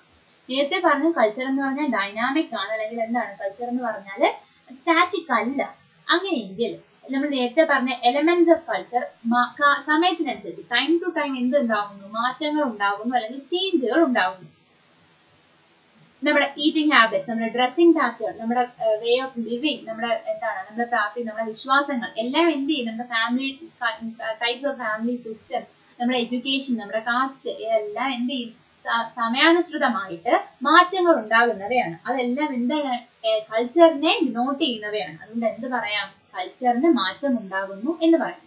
കൾച്ചർ മാറുന്നത് മെയിൻ ആയിട്ട് 4 മെത്തേഡുകൾ: ഇന്നോവേഷൻ, ഡിഫ്യൂഷൻ, എക്കൾച്ചറേഷൻ ആൻഡ് അസിമിലേഷൻ. ഇത് എന്തൊക്കെയാണ് നിങ്ങൾക്ക് ഡീറ്റെയിൽ ആയിട്ട് പഠിക്കുന്നുണ്ട്. ഫസ്റ്റ് വൺ, കൾച്ചറൽ ഇന്നോവേഷൻ എന്താന്ന് പറഞ്ഞാൽ നമുക്കൊരു പർട്ടിക്കുലർ പോയിന്റ് ഓഫ് ടൈം, നമ്മുടെ ലൈഫ് ടൈമിൽ പർട്ടിക്കുലർ പോയിന്റ് ഓഫ് ടൈമിൽ ഒരു പുതിയ കൾച്ചറൽ ട്രേറ്റ് ഡെവലപ്പ് ചെയ്യപ്പെടും, പുതുതായിട്ട് ഒരു കൾച്ചറൽ ഐഡിയ വരുന്നു. ഇതിനെയാണ് കൾച്ചറൽ ഇന്നോവേഷൻ എന്ന് വിളിക്കുന്നത്. ഇത് ചിലപ്പോൾ അത് പുതിയൊരു ഒബ്ജക്റ്റ് നമ്മുടെ ലൈഫിലേക്ക് വരുന്നത് കൊണ്ടാവാം, അല്ലെങ്കിൽ ഒരു നമ്മുടെ റിച്വൽ, നമ്മുടെ പുതിയൊരു story, new idea, new knowledge, ഇത് എന്ത് തന്നെ ആയാലും എന്താണ്, ഇതെല്ലാം കൾച്ചറൽ ഇന്നോവേഷൻ മെത്തേഡുകളാണ്. അല്ലെങ്കിൽ പുതുതായിട്ട് കണ്ടുപിടിക്കണം അല്ലെങ്കിൽ പുതുതായിട്ട് വരണം എന്നില്ല, ഓൾറെഡി എക്സിസ്റ്റ് ചെയ്യുന്ന ഒരു ഐഡിയോളജിക്ക് എന്ത് ചെയ്യുന്നു, മാറ്റം വരുന്നു. എക്സിസ്റ്റ് ചെയ്ത് നമുക്ക് ഓൾറെഡി ഉണ്ടായിരുന്ന ഒരു കൾച്ചറൽ പാറ്റേൺ, ഒരു കൾച്ചറൽ ട്രേറ്റിന് മാറ്റം ഉണ്ടായിട്ട് പുതിയ രൂപത്തിലേക്ക് മാറും. ഇത് എന്താണ്, കൾച്ചറൽ ഇന്നോവേഷൻ ആണ്. ഇനി cultural innovation is very important. എന്താന്ന് വെച്ചാൽ കൾച്ചറൽ ഇന്നോവേഷൻ ഇല്ല എങ്കിൽ നമ്മൾ ബാക്കി പറഞ്ഞ മെത്തേഡുകൾ, അതായത് കൾച്ചറൽ ഡിഫ്യൂഷനോ എക്കൾച്ചറേഷനോ അസിമിലേഷനോ പോസിബിൾ അല്ല. ഇനി കൾച്ചറൽ ഡിഫ്യൂഷൻ എന്താണെന്ന് നോക്കാം. കൾച്ചറൽ ഡിഫ്യൂസ് ചെയ്യാന്ന് പറഞ്ഞാൽ എന്താ, സ്പ്രെഡ് ചെയ്യുക എന്നുള്ളതാണ് കൾച്ചറൽ ഡിഫ്യൂഷൻ. അപ്പൊ എലമെന്റ്സ് ഓഫ് കൾച്ചർ സ്പ്രെഡ് ചെയ്യുന്നതിനെയാണ്, അല്ലെങ്കിൽ മറ്റൊരു ഏരിയയിലേക്ക് എന്ത് ചെയ്യുന്നു, പടർന്നു പോകുന്നു, ഇതിനെയാണ് കൾച്ചറൽ ഡിഫ്യൂഷൻ എന്ന് വിളിക്കുന്നത്. കൾച്ചറൽ ട്രേറ്റ് ഒരു ഗ്രൂപ്പിൽ നിന്ന് മറ്റൊരു ഗ്രൂപ്പിലേക്ക് ചേഞ്ച് ചെയ്യുന്ന മെത്തേഡ്സ് എങ്ങനെയൊക്കെയാ, നമുക്ക് ഒന്നുകിൽ ഇമിഗ്രേഷൻ അല്ലെങ്കിൽ എമിഗ്രേഷൻ, അതായത് മൈഗ്രേഷൻ നടക്കുന്നു, ആളുകൾ അങ്ങോട്ടോ ഇങ്ങോട്ടോ വരുന്നു, അത് താമസത്തിന് വരുന്നു, അല്ലെങ്കിൽ എന്ത് ചെയ്യുന്നു, വിസിറ്റിന് പോകുന്നു. അപ്പൊ നമുക്ക് എന്ത് ചെയ്യാം, കൾച്ചറൽ പാറ്റേൺസ് അല്ലെങ്കിൽ കൾച്ചറൽ ട്രേറ്റുകൾ എക്സ്ചേഞ്ച് ചെയ്യപ്പെടാം.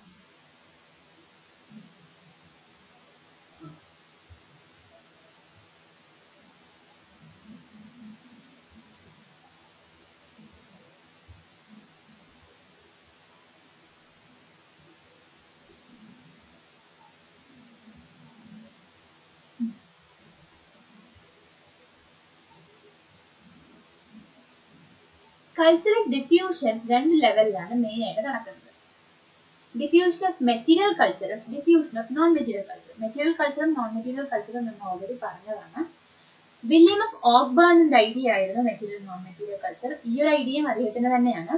അദ്ദേഹം പറയുന്നത് ഈ മെറ്റീരിയൽ കൾച്ചറും നോൺ മെറ്റീരിയൽ കൾച്ചറും എന്താണ്, ഒരു റെസിസ്റ്റൻസ് കാണിക്കും. അതായത് ചേഞ്ചിന് അല്ലെങ്കിൽ ഡിഫ്യൂഷന് ഒരു റെസിസ്റ്റൻസ് കാണിക്കുന്നവയാണ്, ഒരു പ്രതിരോധം കാണിക്കും. പക്ഷേ അതിനൊപ്പം നിങ്ങളൊരു കാര്യം അറിയണം, എന്താണ് കൾച്ചറൽ ലാഗ്. കൾച്ചറൽ ലാഗ് എന്ന് പറഞ്ഞാൽ non material culture failing to adjust the rapid changing material conditions. Material condition അല്ലെങ്കിൽ മെറ്റീരിയൽ കൾച്ചർ റാപ്പിഡ് ആയിട്ട് വേഗം ചേഞ്ച് ചെയ്യും.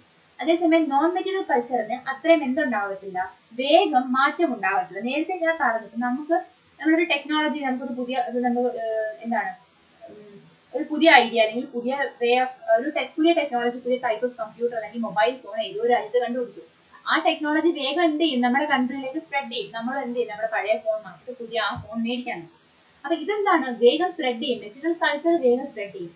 അതേസമയം ഇനിയിപ്പോൾ ഞാൻ വേറൊരു വെസ്റ്റേൺ കൺട്രിയിലേക്ക് പോകുന്നു, അല്ലെങ്കിൽ എന്റെ ഐഡിയോളജി ഫുള്ള് ഡിഫറൻസ് ഉള്ള വേറൊരു കൺട്രിയിലേക്ക് പോയാലും ഹിന്ദു എന്നുള്ള നിലയ്ക്ക് ചിലപ്പോൾ ഞാൻ എന്റെ വേ ഓഫ് ലിവിങ് കണ്ടിന്യൂസ് ആയിട്ട് എന്ത് തന്നെയായിരിക്കും, ഹിന്ദു തന്നെയായിരിക്കും. ഞാൻ ഹിന്ദു കോഡ്സിലായിരിക്കും അപ്പോഴും വിശ്വസിക്കുന്നത്. അപ്പൊ നമ്മുടെ മെറ്റീരിയൽ കൾച്ചർ നോൺ മെറ്റീരിയൽ കൾച്ചറിനേക്കാൾ വേഗത്തിൽ എന്ത് ചെയ്യും, ചേഞ്ച് ഉണ്ടാകും. അങ്ങനെ മാറ്റം വന്നു കഴിഞ്ഞാൽ ഒരു മാൽ അഡ്ജസ്റ്റ്മെന്റ്, മെറ്റീരിയൽ കൾച്ചറിൽ നിന്നുണ്ടായ അത്രയും വേഗത്തിൽ നോൺ മെറ്റീരിയൽ കൾച്ചർ മാറത്തില്ല. ആ ഒരു ടൈം പീരീഡിൽ ഒരു ലാഗ് വരും. അതിനെയാണ് കൾച്ചറൽ ലാഗ് എന്ന് വിളിക്കുന്നത്. ഇവിടെ നമ്മൾ കാണുന്ന ഒരു കൺസെപ്റ്റ് ആണ് എമിലി ഡർക്കെയിം കൊണ്ടുവന്ന അനോമി. അനോമി എന്ന് പറഞ്ഞാൽ എന്താണ്, നമ്മുടെ സാധാ വേ ഓഫ് ലൈഫ്, നോർമേറ്റീവ് അല്ലെങ്കിൽ normal order society, normative order സൊസൈറ്റിക്ക് വേഗം വരുന്നത് ഒരു ബ്രേക്കിംഗ് പോയിന്റ് അല്ലെങ്കിൽ ബ്രോക്കൺ ഡൗൺ ചെയ്യുന്നു, ആ ഒരു ബ്രേക്ക് ഉണ്ടാകുന്നു. അതിനെയാണ് അനോമി എന്ന് വിളിക്കുന്നത്. അനോമലി നമ്മൾ പറയത്തില്ലേ, അത് തന്നെയാണ് അനോമി കൺസെപ്റ്റ്. ഇത് തന്നിരിക്കുന്ന എമിലി ഡർക്കെയിം ആണ്. അപ്പൊ ഇത് തന്നെ അദ്ദേഹം പറയുന്നത് എന്താണ്, നമ്മളൊരു കൾച്ചറൽ ലാഗോ അല്ലെങ്കിൽ പെട്ടെന്ന് സഡൻ ചേഞ്ച് ഉണ്ടായാലും നമ്മുടെ വേ ഓഫ് ലിവിങ് എന്ത് ചെയ്യും, മാറും. നമ്മുടെ സിസ്റ്റം, നമ്മുടെ കൾച്ചറൽ സിസ്റ്റം മാറും. അപ്പോൾ അവിടെ ഒരു അനോമി ക്രിയേറ്റ് ചെയ്യാൻ അല്ലെങ്കിൽ അനോമി ഉണ്ടാകാനുള്ളൊരു ചാൻസ് ഉണ്ട്. അതൊരു പക്ഷേ എന്ത് ചെയ്യും, ആ പർട്ടിക്കുലർ സൊസൈറ്റിയുടെ ഡിസിന്റഗ്രേഷൻ അല്ലെങ്കിൽ ഡിറ്റീരിയറേഷന് കാരണമാകും.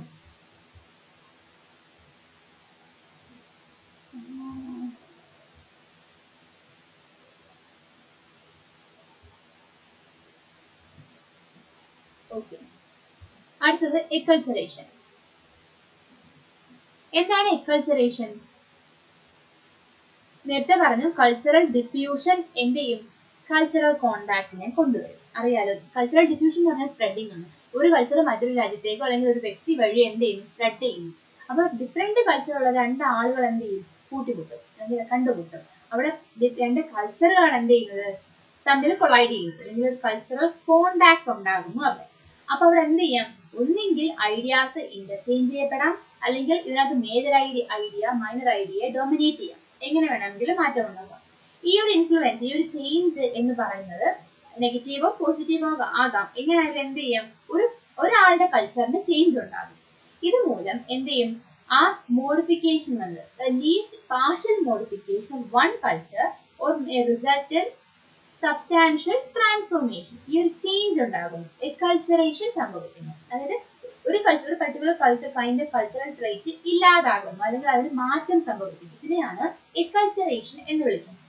ഇനി അസിമിലേഷൻ എന്താണെന്ന് ചോദിച്ചു കഴിഞ്ഞാൽ, one way of life is being displaced by the another.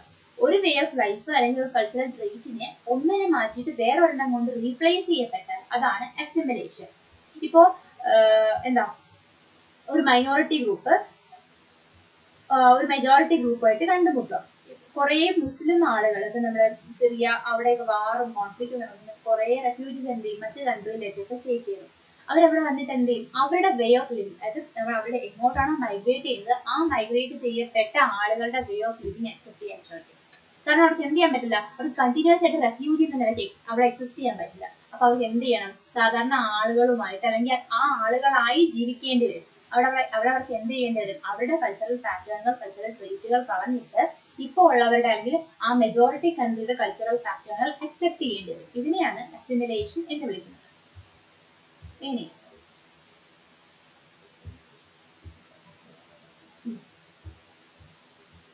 എന്താ കൾച്ചറൽ ഡൈവേഴ്സിറ്റി എന്താണെന്ന് നോക്കാം. ഒരു സൊസൈറ്റി എടുക്കുവാണെങ്കിൽ, ഇപ്പൊ നമുക്ക് വേറെ ഒരു സൊസൈറ്റി എടുക്കേണ്ട ഇന്ത്യൻ സൊസൈറ്റി എടുക്കാൻ മതി. ഇന്ത്യൻ സൊസൈറ്റി എന്ന് പറഞ്ഞാൽ ഡൈവേഴ്സ് കൾച്ചർ ഉള്ള, അല്ലെങ്കിൽ ഒരുപാട് different kind of culture exist ചെയ്യുന്ന ഒരു കൺട്രിയാണ് ഇന്ത്യ. അതുപോലെ തന്നെയാണ് പല സൊസൈറ്റികളിലും നമുക്ക് കാണാൻ പറ്റും. Different kind of population exist ചെയ്യും. ഡിഫറെന്റ് കൈൻഡ് ഓഫ് കൺട്രിയിൽ നിന്നുള്ള ആളുകൾ കോ എക്സിസ്റ്റ് ചെയ്യുന്ന ഒരുപാട് രാജ്യങ്ങളുണ്ട്. അവിടേക്ക് എന്ത് കാണാൻ പറ്റും? പല പല കൾച്ചർ ഒന്നിച്ച് ഒരേപോലെ എക്സിസ്റ്റ് ചെയ്യുന്നത് കാണാൻ പറ്റും. അപ്പൊ അതിനെ ഡൈവേഴ്സ് കൾച്ചറൽ സിസ്റ്റം എന്നാണ് വിളിക്കുന്നത്. ഇവിടെ ആ ഒരു അതുപോലെ തന്നെ ഇപ്പൊ നമ്മുടെ സൊസൈറ്റി, അല്ലെങ്കിൽ ഇപ്പൊ നമ്മുടെ ഒരു കേരള കൾച്ചർ അല്ല കർണാടകയ്ക്ക്, ഒരു സൊസൈറ്റി അനുസരിച്ച് എന്ത് ചെയ്യുന്നുണ്ട്? കൾച്ചറിന് ഒരു ഡൈവേഴ്സിഫിക്കേഷൻ കാണിക്കുന്നുണ്ട്.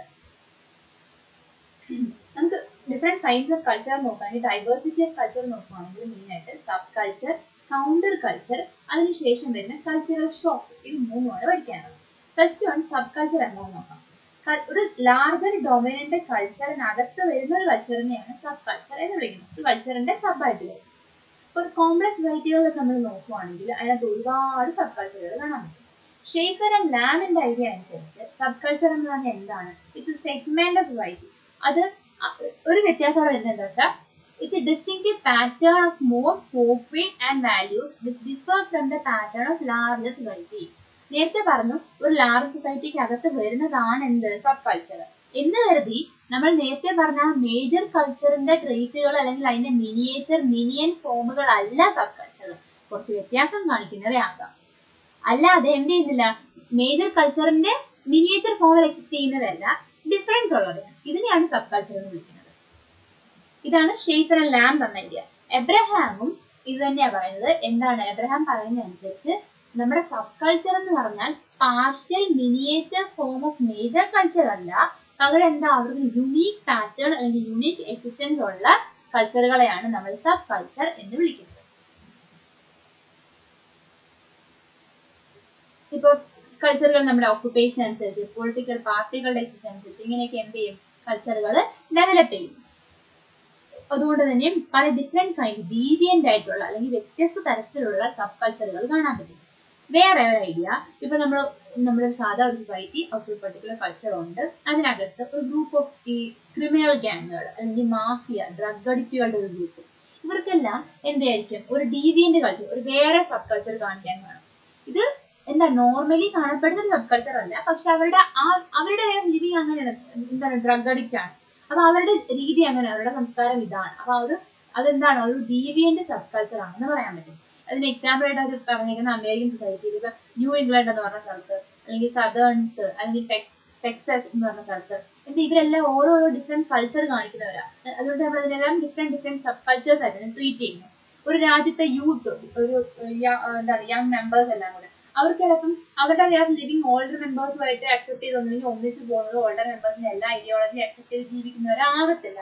അതുകൊണ്ട് എന്ത് ചെയ്യും, യൂത്ത് കൾച്ചർ, യങ് കൾച്ചർ എന്ന് പറഞ്ഞിട്ട് വേറൊരു കൾച്ചർ എക്സിസ്റ്റ് ചെയ്യുന്നതായിട്ട് കാണാൻ പറ്റും. ഇനി കൗണ്ടർ കൾച്ചർ എന്താണെന്നുള്ളത്. ഇവിടെ കൗണ്ടർ എന്ന് പറഞ്ഞാൽ എന്താണ്, ചലഞ്ച് ചെയ്യുക, അതായത് അല്ലെങ്കിൽ ഒപ്പോസ് ചെയ്ത് നിൽക്കുന്ന കൾച്ചർ, അതിനെയാണ് കൗണ്ടർ കൾച്ചർ എന്ന് വിളിക്കുന്നത്.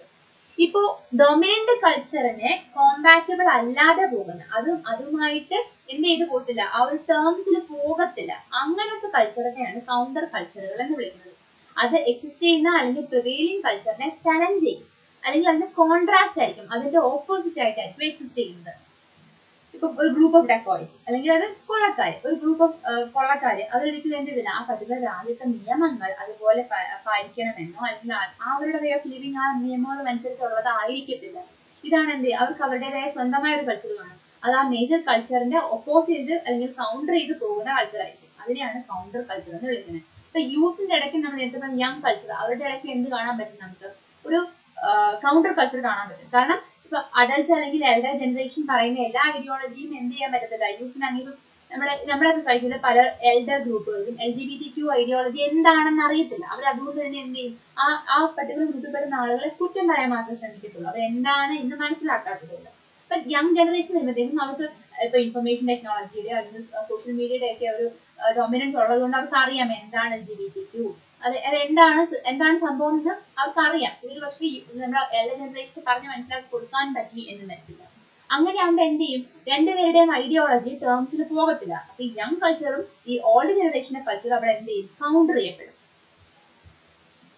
ഓക്കെ, ഇങ്ങനൊരു കൗണ്ടർ കൾച്ചറിന്റെ എക്സാമ്പിൾ ഷാഫർ ആൻഡ് ലാം കൊടുത്തിട്ടുണ്ട്. അതേപോലെ ഗ്രേറ്റ് ബ്രിട്ടനിലെ 1968 ഗ്രേറ്റ് ബ്രിട്ടനിൽ കാണപ്പെടുന്ന ഒരു ഐഡിയ നമ്മുടെ ഈ പഴയ ഇംഗ്ലീഷ് മൂവീസ് ഒക്കെ കണ്ടാൽ കാണാൻ പറ്റും. അതായത് എന്താണ്, സ്കിൻ ഹെഡ് ആയിട്ട് ഫുള്ള് ഷേവ് ചെയ്ത ഹെഡുമായിട്ട് young people, group of young people ആയിരിക്കും, ഫുൾ ടാറ്റു ഒക്കെ അടിച്ചിട്ട് വലിയ എന്താണ് ഇങ്ങനെ റിങ്സ് ഒക്കെ ഇട്ടിട്ട് നമ്മൾ ഫിലിംസിലൊക്കെ കാണാൻ പറ്റും. പിന്നെ അവരുടെ ഷൂവിന്റെ അടിയിൽ സ്റ്റീൽ ടോ ആയിട്ടുള്ള ഷൂകളും ഒക്കെ ഇട്ടിട്ട് ഫുൾ ടാറ്റു അടിച്ചിട്ട് വലിയ എന്താണ് ഈ ബൈക്കിലൊക്കെ കറങ്ങിറങ്ങുന്ന ഒരു ഗ്രൂപ്പ് ഓഫ് ആളുകൾ. അവരെന്താണ് ശരിക്കും അതൊരു അവരുടെ വേ ഓഫ് ലിവിങ് അതാണ്, അങ്ങനെയാണ്. അവരിപ്പം ഈ വയലൻസ് കാണിക്കുന്നവരാകും, മദർ പോലുള്ള വയലൻസ് വരെ കാണിക്കുന്ന ഒരു ഗ്രൂപ്പ് ഓഫ് പേഴ്സൺസിനെ കണ്ടിരുന്ന ഒരു വേ ഓഫ് ലിവിങ് ആണ് ആളുകൾ. അത് എക്സാമ്പിൾ ആയിട്ട് ഷാഫർ ആൻഡ് ലാം എടുത്ത് കാണിക്കുന്നുണ്ട്. ഇനി കൾച്ചർ ഷോക്ക് എന്താണെന്ന് ചോദിച്ചു കഴിഞ്ഞാൽ, നമ്മൾ ഒരു അൺഫെമിലിയർ കൾച്ചർ നേരത്തെ പറഞ്ഞത് നോർത്ത് ഈസ്റ്റില് അല്ലെങ്കിൽ നോർത്ത് ഈസ്റ്റ് അല്ലെങ്കിൽ പുറത്തേക്ക് പോകുന്നത് ചൈനയിലോ നോർത്ത് കൊറിയയിലോ ഒക്കെ ആളുകൾ എന്ത് ചെയ്യുന്നുണ്ട്, പട്ടിയെ ഭക്ഷണമാക്കുന്നുണ്ട്, അല്ലെങ്കിൽ പാമ്പിനെ ഭക്ഷണമാക്കുന്നുണ്ട്. നമുക്കത് എന്ത് ചെയ്യും, ഒരു കൾച്ചറൽ ഷോക്കാണ്. ഭക്ഷണം പട്ടീനെ കഴിക്കുന്നു എന്ന് പറയുമ്പോൾ നമുക്കൊരു കൾച്ചറൽ ഷോക്കായിട്ട് തോന്നും. നമുക്ക് അൺഫെമിലിയാരിറ്റി ഉണ്ട്, നമുക്ക് ഒരു അഡ്ജസ്റ്റ് ചെയ്യാൻ ബുദ്ധിമുട്ടുണ്ട്. അപ്പൊ ഇങ്ങനെ കാണുന്നതിനെയാണ് കൾച്ചർ ഷോക്ക്. നമുക്കൊരു ഷോക്ക് ഉണ്ടാകുന്നു അങ്ങനെ കൾച്ചർ കാണുമ്പോൾ, അത്രേ ഉള്ളൂ. ഇതാണ് കൾച്ചറൽ ഷോക്ക് എന്ന് പറയുന്നത്. ഓക്കെ, ഇനി എത്നോസെൻട്രിസിസം എന്നെന്താ നോക്കാം. എത്നോസെൻട്രിസിസം എന്ന വാക്ക് കോയിൻ ചെയ്തത് വില്യം ഗ്രഹാം സംനർ ആണ്. സംനർ എന്ത് ചെയ്തത്, നമുക്ക് എത്നോസെൻട്രിസിസം തന്നത്. എന്താണ് എത്നോസെൻട്രിസിസം എന്ന് ചോദിച്ചാൽ, feeling that one's culture is always superior to other culture. മറ്റേത് കൾച്ചറിനേക്കാളും എന്റെ കൾച്ചർ വലുത് എന്ന് തോന്നുന്നതിനെയാണ് എത്നോസെൻട്രിസിസം. സെൻട്രിസിസം, എന്റെ കൾച്ചർ അല്ലെങ്കിൽ എന്റെ എത്നിസിറ്റി സെന്റർ, അതാണ് എത്നോസെൻട്രിസിസം. അപ്പൊ സംനർ പറയുന്നത് നമുക്ക് തന്നെ അറിയാം. നമ്മളിപ്പോ ഒരു ഹിന്ദു ആയിട്ടുള്ള ആൾ എന്ത് ചെയ്യും, എന്റെ കൾച്ചറിൽ അതുണ്ട്, എന്റെ റിലീജിയനിൽ ഇതുണ്ട് എന്ന് നമ്മൾ എപ്പോഴും ബ്ലഫ് ചെയ്യും. മറ്റുള്ള ആളുകളെ മറ്റുള്ള റിലീജിയനിലും മറ്റുള്ള കൾച്ചറിലെ ആളുകളെക്കാൾ ഒരുപടി മുന്നിൽ നിൽക്കണമെന്ന് നമുക്ക് തോന്നും. നമ്മൾ ഡൊമിനേറ്റ് ചെയ്യാൻ ശ്രമിക്കും. അപ്പൊ കാരണം എന്താണ്, എനിക്ക് എന്റെ കൾച്ചർ വലുതാണ്, അല്ലെങ്കിൽ എനിക്ക് എന്റെ റിലീജിയൻ വലുതാണ്. ഇതിനെയാണ് എത്നോസെൻട്രിസിസം എന്ന് വിളിക്കുന്നത്. ഇത് മൂലം ഉണ്ടാകുന്ന മറ്റൊരു കാര്യം, നമ്മൾ സ്റ്റീരിയോ ടൈപ്പുകൾ ക്രിയേറ്റ് ചെയ്യും. അങ്ങനെയുള്ളവരാ, ഇത് ഇങ്ങനെയുള്ളവരാ, ഐഡിയോളജി ഇങ്ങനെയാണെന്ന് നമുക്ക് ഓൾറെഡി നമ്മൾ എന്ത് ചെയ്യും, ജഡ്ജ് ചെയ്യാൻ ശ്രമിക്കും. ഇതിനെയാണ് ഇതാണ് എന്ത് ചെയ്യുന്നത്, സ്റ്റീരിയോടൈപ്പുകൾ ക്രിയേറ്റ് ചെയ്യുക എന്ന് പറയുന്നത്. അപ്പൊ നമ്മൾ ജഡ്ജ് ചെയ്യാൻ ശ്രമിക്കുന്നു. ജഡ്ജ് ചെയ്യാൻ ശ്രമിക്കുന്നത് നമ്മുടെ കൾച്ചർ മറ്റുള്ളവരുടെ, നമ്മൾ ആ മറ്റൊരു കൾച്ചർ എന്ന് കാണാതെ അത് തെറ്റായ കൾച്ചർ എന്ന് കാണുമ്പോഴാണ് എന്ത് ചെയ്യുന്നത്, അതാണ് ആ ഒരു സ്റ്റീരിയോടൈപ്പിങ്ങിന്റെ ഒരു നെഗറ്റീവ് വശം എന്ന് പറയുന്നത്. ഇവിടെ എത്നോസെൻട്രിസം ചിലപ്പോൾ എന്ത് ചെയ്യും, സീനോഫോബിയ ഉണ്ടാക്കാം. ഇത് നമ്മൾ ഇപ്പൊ ഈ ഒരു റീസെന്റ് ആയിട്ട് നമ്മുടെ ഈ വെസ്റ്റേൺ കൺട്രീസ്, എസ്പെഷ്യലി അമേരിക്കയിലൊക്കെ ഏഷ്യൻസിനെയും ആഫ്രിക്കൻസിനെയും ഒക്കെ അവരുടെ കൊല ഒരുപാട് നടന്നു വരുന്നുണ്ട്. കാര്യം എന്ന് വെച്ചാൽ എന്ത് ചെയ്യുന്നില്ല, അവിടെ ഉള്ള വൈറ്റ് പീപ്പിളിന് ഈ ഡിഫറെന്റ് കൾച്ചറിൽ നിന്ന് ഡിഫറെന്റ് കൺട്രിയിൽ നിന്ന് വരുന്ന ആളുകളെ വേഗം അംഗീകരിക്കാൻ പറ്റുന്നില്ല. എന്റെ കൾച്ചർ വലുതാണ്, അപ്പൊ നിനക്ക് എന്താണുള്ള കാര്യം എന്നുള്ള ആ ഒരു ഐഡിയോളജിയാണ് എന്ത് ചെയ്യുന്നത്, മറ്റുള്ള ഫോറിൻ അല്ലെങ്കിൽ മറ്റുള്ളവയോട് ഒരു വിദ്വേഷം തോന്നാൻ കാരണമാകുന്നത്. അതിനെയാണ് സീനോഫോബിയ. ഫോബിയ മീൻസ് ഭയം, മറ്റുള്ളവരെ ഫോറിൻ ആളുകളോടുള്ള ഭയമാണ് സീനോഫോബിയ. അടുത്തത് കൾച്ചറൽ റിലേറ്റിവിസം എന്താണെന്ന് നോക്കാം. It's a process in which we evaluate a culture by its own standards. ഞാൻ എന്റെ കൾച്ചറിനെ അതിന്റെ തന്നെ സ്റ്റാൻഡേർഡുകൾ വെച്ചിട്ട് അളക്കാൻ ശ്രമിക്കുന്നു. അതന്നെയാണ് എന്തെന്ന് പറയുന്നത് കൾച്ചറൽ റിലേറ്റിവിസം എന്ന് വിളിക്കുന്നത്. Or its own context rather than from our own cultural lens. Abraham പറയുന്ന അനുസരിച്ച് every element of the culture as a function unique to the group. നമ്മൾ പറയുന്ന കൾച്ചറൽ എലമെന്റ്സിന് അതിന്റെ ആ പർട്ടിക്കുലർ കൾച്ചറിനോട് മാത്രം ചെയ്യാൻ പറ്റുന്ന കുറച്ച് ഫംഗ്ഷനുകൾ ഉണ്ടാവും, യൂണീക് ഫംഗ്ഷനുകൾ ഉണ്ടാകും.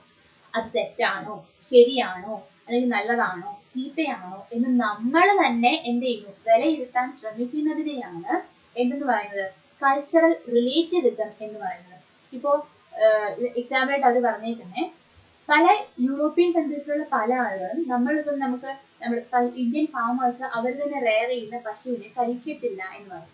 പക്ഷെ നമുക്കൊരു വെസ്റ്റേൺ ഐഡിയോളജി എന്താണെന്നോ, വെസ്റ്റേൺ വളർത്തുന്നത് എന്തിനാണ്, നമ്മുടെ കൺസംഷന് വേണ്ടി നമ്മൾ കഴിക്കാൻ വേണ്ടി തന്നെ വെസ്റ്റേൺ വളർത്തുന്നത്. അപ്പൊ അവർക്ക് എന്ത് തോന്നും, അപ്പൊ ഇന്ത്യൻ കൾച്ചർ വേണ്ടിയിരിക്കാം, അത് കുറച്ചുകൂടി സുപ്പീരിയോറിറ്റി ഉണ്ടായിരിക്കാം എന്ന് തോന്നിയേക്കാം. അതെന്ത് ചെയ്യും, സീനോസെൻട്രിസിസത്തിലേക്ക് നയിക്കും. എത്നോസെൻട്രിസിസം വേറെ, അതിന്റെ ഓപ്പോസിറ്റ് സീനോസെൻട്രിസിസം, അതായത് വേറെ കൾച്ചറെ എന്റെ കൾച്ചറിനേക്കാൾ സുപ്പീരിയർ ആണെന്ന് തോന്നുന്ന അവസ്ഥ. എത്നോസെൻട്രിസത്തിന്റെ ഓപ്പോസിറ്റ് അതാണ് സീനോസെൻട്രിസിസം.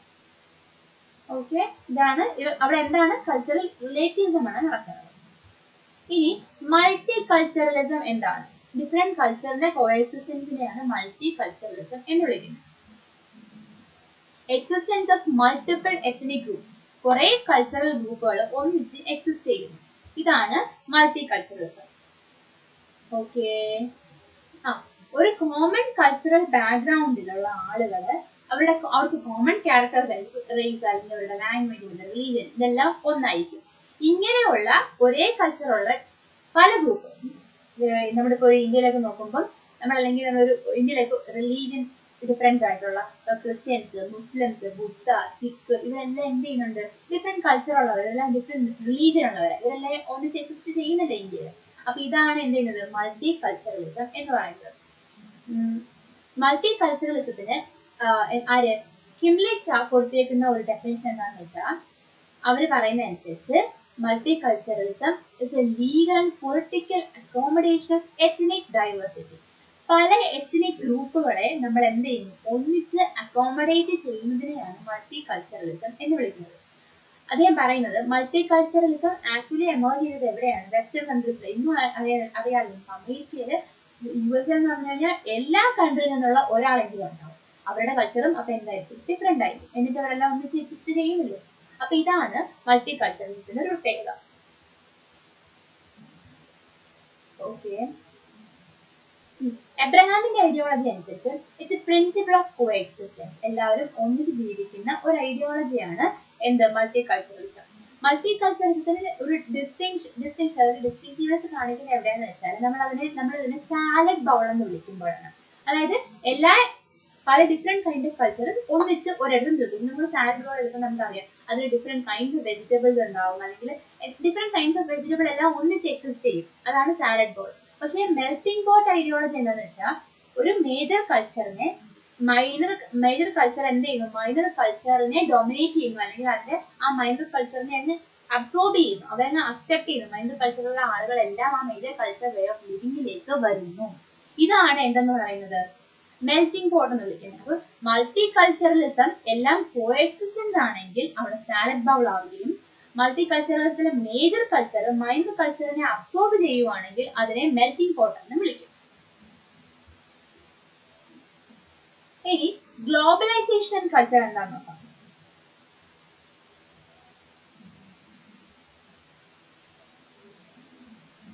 ഓക്കെ, സുനന്ദ സെൻ പറയുന്ന അനുസരിച്ച് ഗ്ലോബലൈസേഷനിൽ കൾച്ചറിൽ എന്താണ് എഫക്റ്റ് അല്ലെങ്കിൽ എന്താണ് അവരുടെ ഇൻഫ്ലുവൻസ് എന്താണെന്ന് നോക്കാം. സുനന്ദ സെന്റെ ഐഡിയോളജി അനുസരിച്ച് globalisation associate with integration of the world. അറിയാലോ, ഒരു ഫുൾ വേൾഡിനെ ഇന്റഗ്രേറ്റ് ചെയ്ത് സിംഗിൾ വില്ലേജ് ആക്കി മാറ്റുന്ന സംഭവമാണ് ഗ്ലോബലൈസേഷൻ എന്ന് വിളിക്കുന്നത്. അവിടെ മാർക്കറ്റുകൾ ബ്രേക്ക് ഡൗൺ ചെയ്യുന്നു, എന്താണ് ടെറിട്ടോറിയൽ ബാരിയേഴ്സ് ഇല്ലാതാവുന്നു, ട്രേഡ് പോസിബിൾ ആണ്, ഫിനാൻസ് നടക്കുന്നു, ടെക്നോളജിയുടെ ഗ്രോത്ത്, പുതിയ നോളജ്, പുതിയ കൾച്ചർ, ഇതെല്ലാം അവിടെ എന്ത് ചെയ്യും, ട്രാൻസ്മിഷൻ ഒക്കെ നടക്കും. ഇതാണ് അപ്പൊ അവിടെയാണ് നമ്മുടെ പോയിന്റ്. എന്താണ് കൾച്ചറൽ ട്രാൻസ്മിഷൻ നടക്കും എന്തുമൂലം, ഗ്ലോബലൈസേഷൻ മൂലം. ഇതാണ് സുനന്ദ സെൻ പറഞ്ഞേക്കുന്നത്. And improvement in transportation and communication and a global contact between cultures led to the transmission of values, ideas. അതൊക്കെ ഇമ്പോർട്ടൻ്റ് ആണ്. എന്ത് ചെയ്യുന്നു, ഗ്ലോബലൈസേഷൻ മൂലം കമ്മ്യൂണിക്കേഷനും ഗ്ലോബൽ കോണ്ടാക്റ്റും പോസിബിൾ ആയപ്പോൾ നമ്മുടെ വാല്യൂ, നമ്മുടെ ഐഡിയ, മീനിങ്സ് ഇതെല്ലാം എന്ത് ചെയ്തു, സ്പ്രെഡ് ചെയ്തു. അല്ലെങ്കിൽ പുതിയ പുതിയ ഐഡിയോളജികൾ നമുക്ക് കിട്ടുന്നു, നമ്മുടെ ഐഡിയ അങ്ങോട്ട് ട്രാൻസ്മിറ്റ് ചെയ്യുന്നു. ഇതാണ് ശരിക്കും നടന്നത്. ഇത് എന്തുമൂലമാണ്, ഗ്ലോബലൈസേഷൻ മൂലമാണ് ഇത് പോസിബിൾ ആകുന്നത്. നമുക്ക് തന്നെ അറിയാം, ഇപ്പോ നമ്മുടെ ഹിന്ദു കമ്മ്യൂണിറ്റിയുടെ മൈഗ്രേഷൻ മൂലം ഗ്ലോബലൈസേഷൻ പോസിബിൾ ആയത് കുറെ ആളുകൾ എന്ത് ചെയ്തു, ഹിന്ദു കമ്മ്യൂണിറ്റി പലവരും എന്ത് ചെയ്തു, വെസ്റ്റേൺ കൺട്രീസിലുണ്ട്. വെസ്റ്റേൺ കൺട്രീസിൽ ഇപ്പൊ ഇഷ്ടംപോലെ ടെമ്പിളുകളും മറ്റും കാണപ്പെടും. എന്താ പറയുക, കൾച്ചറൽ ട്രാൻസ്മിഷന്റെ എക്സാമ്പിൾ ആണ്. അർജുൻ അപ്പാദുരൈ പറയുന്ന അനുസരിച്ച് ഇതൊരു ഗ്ലോബൽ കൾച്ചറൽ ഫ്ലോ ആണ്. എന്ത് ചെയ്യുന്നു, ഗ്ലോബലൈസേഷൻ എന്ത് പോസിബിൾ ആക്കും, ഒരു ഗ്ലോബൽ കൾച്ചറൽ ഫ്ലോ, കൾച്ചറിന്റെ ഫ്ലോ പോസിബിൾ ആക്കും. അങ്ങനെ അദ്ദേഹം 5 ഡയമെൻഷൻ ഓഫ് കൾച്ചറൽ ഫ്ലോയെ പറ്റി സംസാരിക്കുന്നുണ്ട്. എത്നോസ്കേപ്സ്, ടെക്നോസ്കേപ്സ്, ഫിനാൻസ്കേപ്സ്, മീഡിയസ്കേപ്സ് ആൻഡ് ഐഡിയോസ്കേപ്സ്. എത്നിസിറ്റി അല്ലെങ്കിൽ നമ്മുടെ കൾച്ചർ ടൂറിസ്റ്റുകൾ, ഇമിഗ്രൻസ്, റെഫ്യൂജികൾ വരുന്നത് മൂലം ട്രാൻസ്മിറ്റ് ചെയ്താൽ അത് എത്നോസ്കേപ്പ്. അല്ലെങ്കിൽ ടെക്നോളജി ട്രാൻസ്മിഷൻ, അത് മെറ്റീരിയലോ അല്ലെങ്കിൽ നോൺ മെറ്റീരിയലോ, അത് ഇൻഫോർമേഷനലോ ആയിട്ടുള്ള ബൗണ്ടറീസ് കടന്നിട്ട് ഈ ടെക്നോളജി ട്രാൻസ്മിഷൻ നടക്കുവാണെങ്കിൽ അതിനെ ടെക്നോസ്കേപ്പ് എന്ന് വിളിക്കും. പണം, റാപ്പിഡ് ഫ്ലോ ഓഫ് മണി ഉണ്ടാവുകയാണെങ്കിൽ അതിനെ ഫിനാൻസ്കേപ്പ് എന്ന് വിളിക്കും. ഇനി ഇലക്ട്രോണിക് കേപ്പബിലിറ്റി ലൈക്ക് ടെലിവിഷൻസോ അല്ലെങ്കിൽ മൂവികളോ ഇങ്ങനെയുള്ള സാധനങ്ങൾ ട്രാൻസ്മിറ്റ് ചെയ്തു പോയാൽ അതിനെ മീഡിയസ്കേപ്പ് എന്ന് വിളിക്കും. ഇനി ഐഡിയോസ്കേപ്പ് എന്ന് പറയുന്നത് നമ്മുടെ ഐഡിയോളജി, നമ്മുടെ അതിന്റെ കൗണ്ടർ ഐഡിയ, നമ്മൾ freedom, justice, liberty, equality, fraternity അതൊക്കെ എവിടെ നിർത്തുക, ഫ്രഞ്ച് റവല്യൂഷൻ എടുക്കുക. ആ ഐഡിയകൾ എന്ത് ചെയ്യും, നമ്മൾ എടുത്തില്ലേ, ബട്ട് ഐഡിയ ട്രാൻസ്മിറ്റ് ചെയ്തില്ലേ, ഇതിനെ ഐഡിയോസ്കേപ്പ് എന്ന് വിളിക്കും. ഇനി ഓക്കെ, ഈ ഇന്ത്യൻ കോണ്ടെക്സ്റ്റിൽ എന്താണ് കൾച്ചറൽ ഡൈവേഴ്സിറ്റി നോക്കാം. ഇന്ത്യയില് കൾച്ചർ ഭയങ്കര ഡൈവേഴ്സ് ആണ്, എക്സ്ട്രീംലി കോംപ്ലക്സ്. നമുക്ക് ഇന്ത്യ നേരത്തെ പറഞ്ഞ ഒരു മൾട്ടി കൾച്ചറലിസം അല്ലെങ്കിൽ കൾച്ചറൽ ഡൈവേഴ്സിറ്റി കാണിക്കുന്ന ഒരു രാജ്യമാണ് ഇന്ത്യ എന്ന് പറയുന്നത്. Okay, large number of language. അവിടെ നമ്മൾ എവിടെയൊക്കെ നമുക്ക് ഡിസ്റ്റിങ്ഷൻ അല്ലെങ്കിൽ ഡൈവേഴ്സിറ്റി കാണാൻ നോക്കിയാൽ ലാംഗ്വേജ്, ഡയലക്റ്റ്, ബിലീഫ്, അത് നമ്മുടെ കൊല്ലത്ത് ഉള്ള മലയാളം അല്ല ട്രിവാൻഡ്രം അല്ലെങ്കിൽ തൃശ്ശൂർ. ആ കൾച്ചറിൽ പോലല്ല, അല്ലെങ്കിൽ ലാംഗ്വേജിൽ പോലും അതിന്റെ സംസാര രീതി മാറും. അതാണ് ഡയലക്റ്റ് എന്ന് പറയുന്നത്. അപ്പൊ ഡയലക്റ്റ് മാറുന്നുണ്ട്, നമ്മുടെ വിശ്വാസങ്ങൾ, നമ്മുടെ റിച്വലുകൾ, നമ്മുടെ കസ്റ്റമുകൾ, ട്രഡീഷൻ, ഇതെല്ലാം എന്താണ്, വ്യത്യസ്തമാണ്. ഇതെല്ലാം എന്താണ്, ഡൈവേഴ്സിറ്റിക്ക് കാരണമാകും. ഇന്ത്യക്ക് മാത്രം 22 നാഷണൽ ലാംഗ്വേജുകളും അതിന്റെ ഓരോ ലാംഗ്വേജിലും hundreds of ഡയലക്റ്റുകളും ഉണ്ട്. One of the most religious and ethnic diversity കാണിക്കുന്ന രാജ്യമാണ് ഇന്ത്യ. ഇന്ത്യ നോക്കുകയാണെങ്കിൽ നമ്മൾ ഹിന്ദുയിസം, ഇസ്ലാം, ക്രിസ്ത്യാനിറ്റി, സിഖ്, ബുദ്ധിസം, ക്രാസ്ട്രിയനിസം, ജൈനിസം, അങ്ങനെ ഇഷ്ടംപോലെ റിലീജിയനുകളും ഉണ്ട്. അപ്പം നമ്മുടെ ഇന്ത്യ എടുക്കുകയാണെങ്കിൽ ഒരാൾ ഒരു റിലീജിയന്റെ ഭാഗമാണ്, അയാൾ ഒരു കാസ്റ്റിന്റെ ഭാഗമാണ്, അതൊരു സബ് കാസ്റ്റുകളോ ഒക്കെ വരാൻ ഇവിടെ കാണാൻ പറ്റും. ഇന്ത്യയിലുണ്ട് നമ്മുടെ കാസ്റ്റ്, ജാതി സിസ്റ്റം ഒക്കെ എക്സിസ്റ്റ് ചെയ്തില്ല. ഇതെല്ലാം എന്ത് കാണിക്കുന്നു, ഡൈവേഴ്സിറ്റി കാണിക്കുന്നു. ഇനി ക്ലാസ് ഡൈവേഴ്സിറ്റി നോക്കുവാണെങ്കിൽ ഹയർ ഇൻകം അല്ലെങ്കിൽ അസറ്റ് അല്ലെങ്കിൽ കുറച്ച് വെൽത്തി പീപ്പിൾ എന്നുള്ളത് എന്ത് എലൈറ്റ്സ് എന്ന് വിളിക്കും. വർക്കിംഗ് ക്ലാസ് എന്ന് പറഞ്ഞാൽ ഏറ്റവും ലോവർ സെക്ഷൻ ആയിരിക്കും. ഡെയിലി വേജിനെ ഡിപ്പെൻഡ് ചെയ്ത ആളുകൾ. ഇതിന് നടുത്തായിട്ട് മിഡിൽ ക്ലാസ് കാണാൻ പറ്റും. അത് കുറച്ച് ബ്യൂറോക്രാറ്റ്സ് അല്ലെങ്കിൽ കുറച്ച് എന്താണ് ഏർണിംഗ് ജോബ് ചെയ്യുന്നവർ, അവരെയാണ് നമ്മൾ എന്ന് വിളിക്കുന്നത് മിഡിൽ ക്ലാസ് എന്ന് വിളിക്കുന്നത്. അപ്പൊ ഈ ഒരു ക്ലാസ് ഡിഫറൻസ് ഇവിടെ കാണാൻ പറ്റും, ഇന്ത്യയിൽ കാണാൻ പറ്റും. ഇത് കൂടാതെ ഡിഫറെന്റ് കൈൻഡ്സ് ഓഫ് ട്രൈബൽ കമ്മ്യൂണിറ്റികൾ, ട്രൈബൽ ഡൈവേഴ്സിറ്റി കാണിക്കുന്ന രാജ്യമാണ്. പല ടൈപ്പ് ഓഫ് ട്രൈബൽ ഒരു പർട്ടിക്കുലർ ഏരിയ തന്നെ പല ടൈപ്പ് ഓഫ് ട്രൈബൽ റെപ്രസെന്റേഷൻ കാണാൻ പറ്റുന്നുണ്ട്.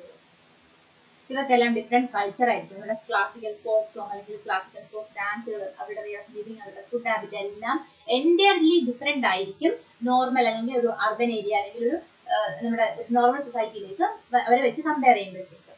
ഇതിന് ആ ഒരു ഐഡിയോളജി നമുക്ക് ലിറ്റിൽ ട്രഡീഷൻ എന്നും ഗ്രേറ്റ് ട്രഡീഷൻ എന്നും എന്ത് ചെയ്യാൻ പറ്റും, ക്ലാസിഫൈ ചെയ്യാൻ പറ്റും. ഈ ഒരു ഐഡിയോളജി തന്നത് റോബർട്ട് റെഡ്ഫീൽഡ് ആണ്. ലിറ്റിൽ ട്രഡീഷൻസ് എന്ന് പറഞ്ഞാൽ അൺറിട്ടൺ ആണ്, എഴുതപ്പെടാതെ ഓറൽ ട്രാൻസ്മിഷൻ നടക്കുന്ന, നമ്മൾ പറഞ്ഞു കേൾവി മാത്രമുള്ള ട്രഡീഷൻ ആണ് ലിറ്റിൽ ട്രഡീഷൻ. ഇനി ഗ്രേറ്റ് ട്രഡീഷൻ എന്ന് പറഞ്ഞു കഴിഞ്ഞാൽ റിട്ടൺ ട്രഡീഷനുകളാണ്, എഴുതപ്പെട്ട ട്രഡീഷനുകൾ. ഇത് നമുക്ക് നമ്മുടെ മഹാഭാരതം അല്ലെങ്കിൽ പിന്നെന്താ രാമായണം, ഇതിലൊക്കെ ഇങ്ങനെയൊക്കെയുള്ള റിട്ടൺ ട്രഡീഷനുകൾ നമ്മൾ കാണുന്നതാണ് എന്ത് ചെയ്യുന്നത്, ഗ്രേറ്റ് ട്രഡീഷനുകൾ എന്ന് വിളിക്കപ്പെടുന്നത്. ഇനി അത് കൂടാതെ നമുക്ക് എന്താണ് ഡിവിഷൻ ഓഫ് ലേബർ ഉണ്ട്, അല്ലെങ്കിൽ നോളജ് സ്പെഷ്യലൈസേഷൻ വരുന്നുണ്ട്. ഇവിടെ എന്താണ് ഡൈവേഴ്സിറ്റി വന്നത്, different culture, different way of living, I mean job specialisation വരുന്നില്ലേ, അവിടെ എന്താണ് ഡൈവേഴ്സിറ്റി കാണിക്കുന്നവരാണ്. അവിടെ എന്തിന് കാരണമാകുന്നു, കൾച്ചറൽ ആൻഡ് സോഷ്യൽ ഡിവിഷന് കാരണമാകുന്നു. ഇനി പിയറെ ബോർഡ്യൂ ഇതിനെ കൾച്ചറൽ ക്യാപിറ്റൽ എന്ന് വിളിക്കും. അതായത് സ്പേഷ്യൽ, അപ്പാർട്ട് ഫ്രം ദിസ്, ഇത് കൂടാതെ religious spatial segregation also brings in variability. ഇപ്പൊ നമ്മൾ ഇത്രയും പറഞ്ഞത് കൂടാതെ എന്തുണ്ട്, സ്ഥലത്തിൽ നമ്മൾ പറഞ്ഞ റിലീജിയസ് ആ ഒരു ഐഡിയോളജി മാത്രമല്ല, നമ്മൾ ഓരോ സ്ഥലം മാറുന്നതനുസരിച്ച് എന്ത് ചെയ്യും, നമ്മുടെ കൾച്ചർ മാറും. ഇപ്പോ ഈ ഇപ്പം സിയോടടുത്ത് താമസിക്കുന്ന ഫിഷർമാൻ ഗ്രൂപ്പ്, അവരുടെ കൾച്ചർ അല്ല ശരിക്കും എങ്ങോട്ട് നമ്മൾ പോകുമ്പോൾ കുറച്ചുകൂടി ഹയർ ലാൻഡ് അല്ലെങ്കിൽ അപ്ലാൻഡ് ഏരിയയിലേക്ക് പോകുമ്പോൾ അവരുടെ കൾച്ചർ ഡിഫറെന്റ് ആണ്. അപ്പൊ എന്ത് സ്പേഷ്യൽ സെഗ്രിഗേഷൻ നമുക്ക് എന്ത് കാണിക്കാം, കൾച്ചറൽ ഡിഫറൻസ് കാണാൻ പറ്റും. ഇനി യൂണിറ്റി ആൻഡ് ഡൈവേഴ്സിറ്റി അറിയാമേ, നാനാത്വത്തിൽ ഏകത്വം. അതായത് ഇത്രയും ഒക്കെ ഡൈവേഴ്സിറ്റി ഉണ്ടെങ്കിലും ഇത്രയും ഡൈവേഴ്സ് ആയ ആളുകൾ യുണൈറ്റ് ചെയ്ത് ജീവിക്കുന്ന ഒരു മോഡൽ കൺട്രിയാണ് ഇന്ത്യ. അത് ആ ഒരു ഐഡിയോളജി തന്നെ, അല്ലെങ്കിൽ ആ ഒരു ഐഡിയോളജി ഏറ്റവും ഒരു ഡീറ്റെയിൽഡ് അനാലിസിസ് നടത്തിയ വ്യക്തിയാണ് S.E. ഡൂബെ. അദ്ദേഹം പറയുന്നത് ഇന്ത്യ ഒരു സെക്യുലർ സ്റ്റേറ്റ് ആണ്, ഡിഫറെന്റ് റിലീജിയൻ ഉണ്ടെങ്കിലും നമ്മൾ എന്താണ് ഒരു സെക്യുലർ കൺട്രിയാണ്. നമ്മുടെ കോൺസ്റ്റിറ്റ്യൂഷൻ ഒരു റിലീജിയനും പ്രൊമിനൻസ് കൊടുക്കുന്നില്ല. ഇന്ന റിലീജിയനേക്കാൾ വലുതെന്നോ അല്ലെങ്കിൽ നമ്മുടെ കോൺസ്റ്റിറ്റ്യൂഷനായിട്ട് ഇന്ത്യയുടെ ഒഫീഷ്യൽ റിലീജിയൻ ഹിന്ദുയിസം ആണ് എന്ന് എങ്ങും അംഗീകരിച്ചിട്ടില്ല. നമ്മൾ എല്ലാ റിലീജിയനെയും ഒരുപോലെ കാണുന്നു. അപ്പൊ എന്താണ് അപ്പൊ ഇന്ത്യയുടെ യൂണിറ്റിക്ക് ഫലമാകുന്ന മറ്റു കാര്യങ്ങൾ നമ്മുടെ റിലീജിയൻ ആവാം, നമ്മുടെ music, art, architecture, painting, dance and drama, habits and customs, ഇതെല്ലാം എന്ത് ചെയ്യുന്നുണ്ട്, ഇന്ത്യയുടെ യൂണിറ്റിക്ക് കാരണമാകുന്നുണ്ട്. അത് കൂടാതെ ഡ്യൂബെ പറയുന്ന അനുസരിച്ച് റീസെന്റ് ഡെക്കേഡിൽ നമുക്ക് റീസെന്റ് ഡെക്കേഡിൽ ഒരു ട്രെൻഡാണ് എത്നിക് മൂവ്മെന്റുകൾ ഉണ്ടാവുക. അതായത് പർട്ടിക്കുലർ റിലീജിയന്റെ ഒരു റെപ്രസെന്റേഷൻ അല്ലെങ്കിൽ പർട്ടിക്കുലർ റിലീജിയൻ ഡൊമിനേഷൻ കാണിക്കാൻ വേണ്ടിയിട്ട് എത്നിക് മൂവ്മെന്റുകൾ, റിലീജിയസ് ഫണ്ടമെന്റലിസം, ലിംഗ്വിസ്റ്റിക് കോൺഫ്ലിക്റ്റുകൾ അറിഞ്ഞു, Dravidian movement, no Hindi movement ഒക്കെ നടന്നത് അറിഞ്ഞൂടെ. അതായത് ഇപ്പം റീസെന്റ് ആയിട്ട് നമ്മുടെ ഗവൺമെന്റ് എന്ത് ചെയ്തു, ഹിന്ദിനെ ഇന്ത്യയുടെ ഒഫീഷ്യൽ ലാംഗ്വേജ് അല്ലെങ്കിൽ നാഷണൽ ലാംഗ്വേജ് ആക്കാൻ ഒരു മൂവ്മെന്റ് നടന്നു. അപ്പൊ നമ്മുടെ ദ്രവീഡിയൻ കൺട്രി എസ്പെഷ്യലി തമിഴ്നാട് ഈ ഒരു ഐഡിയ എന്ത് ചെയ്തു, ഒപ്പോസ് ചെയ്തു. പ്രത്യേകിച്ച് ഹിന്ദി എന്ന് പറയുന്നത് നോർത്ത് ഇന്ത്യൻ ലാംഗ്വേജ്, നമ്മുടെ ദ്രവീഡിയൻ കൾച്ചർ, അതായത് സദേൺ സ്റ്റേറ്റ്സിലേക്ക് വരുമ്പോൾ നമുക്ക് കൂടുതൽ പേർക്കും ഹിന്ദി പലരും സെക്കൻഡ് ലാംഗ്വേജ് പഠിക്കുന്നുണ്ടെങ്കിലും ഹിന്ദി ആർക്കും അറിഞ്ഞുകൂടാ എന്നുള്ളതാണ് ശരിക്കും സംഭവം. അപ്പൊ ഹിന്ദി എന്ത് ചെയ്യും, പ്രൊമിനൻസ് കൊടുത്തു കഴിഞ്ഞാൽ നമുക്ക് നമ്മുടെ ഭാഷകൾ നഷ്ടമായി പോകും. അതുകൊണ്ട് എന്ത് ചെയ്തു, ഇങ്ങനെയുള്ള ലിംഗ്വിസ്റ്റിക് കോൺഫ്ലിക്റ്റുകൾ വരുന്നുണ്ട്, റീജിയണലിസം വരുന്നുണ്ട് ഇന്ത്യയിൽ. അപ്പൊ ഇങ്ങനെയുള്ള കോൺഫ്ലിക്റ്റുകളൊക്കെ ഉണ്ട് എങ്കിലും എന്താണ് നമ്മുടെ കൾച്ചർ എന്ന് പറയുന്നത് ഇപ്പോഴും യുണൈറ്റ് ആയിട്ട് നിന്ന് പോകുന്നവയാണ്. ഇതൊരിക്കലും ഇന്ത്യയുടെ ഡിസിന്റഗ്രേഷന് കാരണമാകുന്നില്ല. അപ്പൊ ഇത്രേ ഉള്ളൂ ഈ ഒരു ചാപ്റ്റർ. ഓക്കെ, വായിച്ചു നോക്കുക. അല്ലെങ്കിൽ ഈ പോയിന്റ്സ് തന്നെ നിങ്ങൾ അനലൈസ് ചെയ്ത് പഠിച്ചാൽ മതി, എളുപ്പമായിരിക്കും കുറച്ചുകൂടി.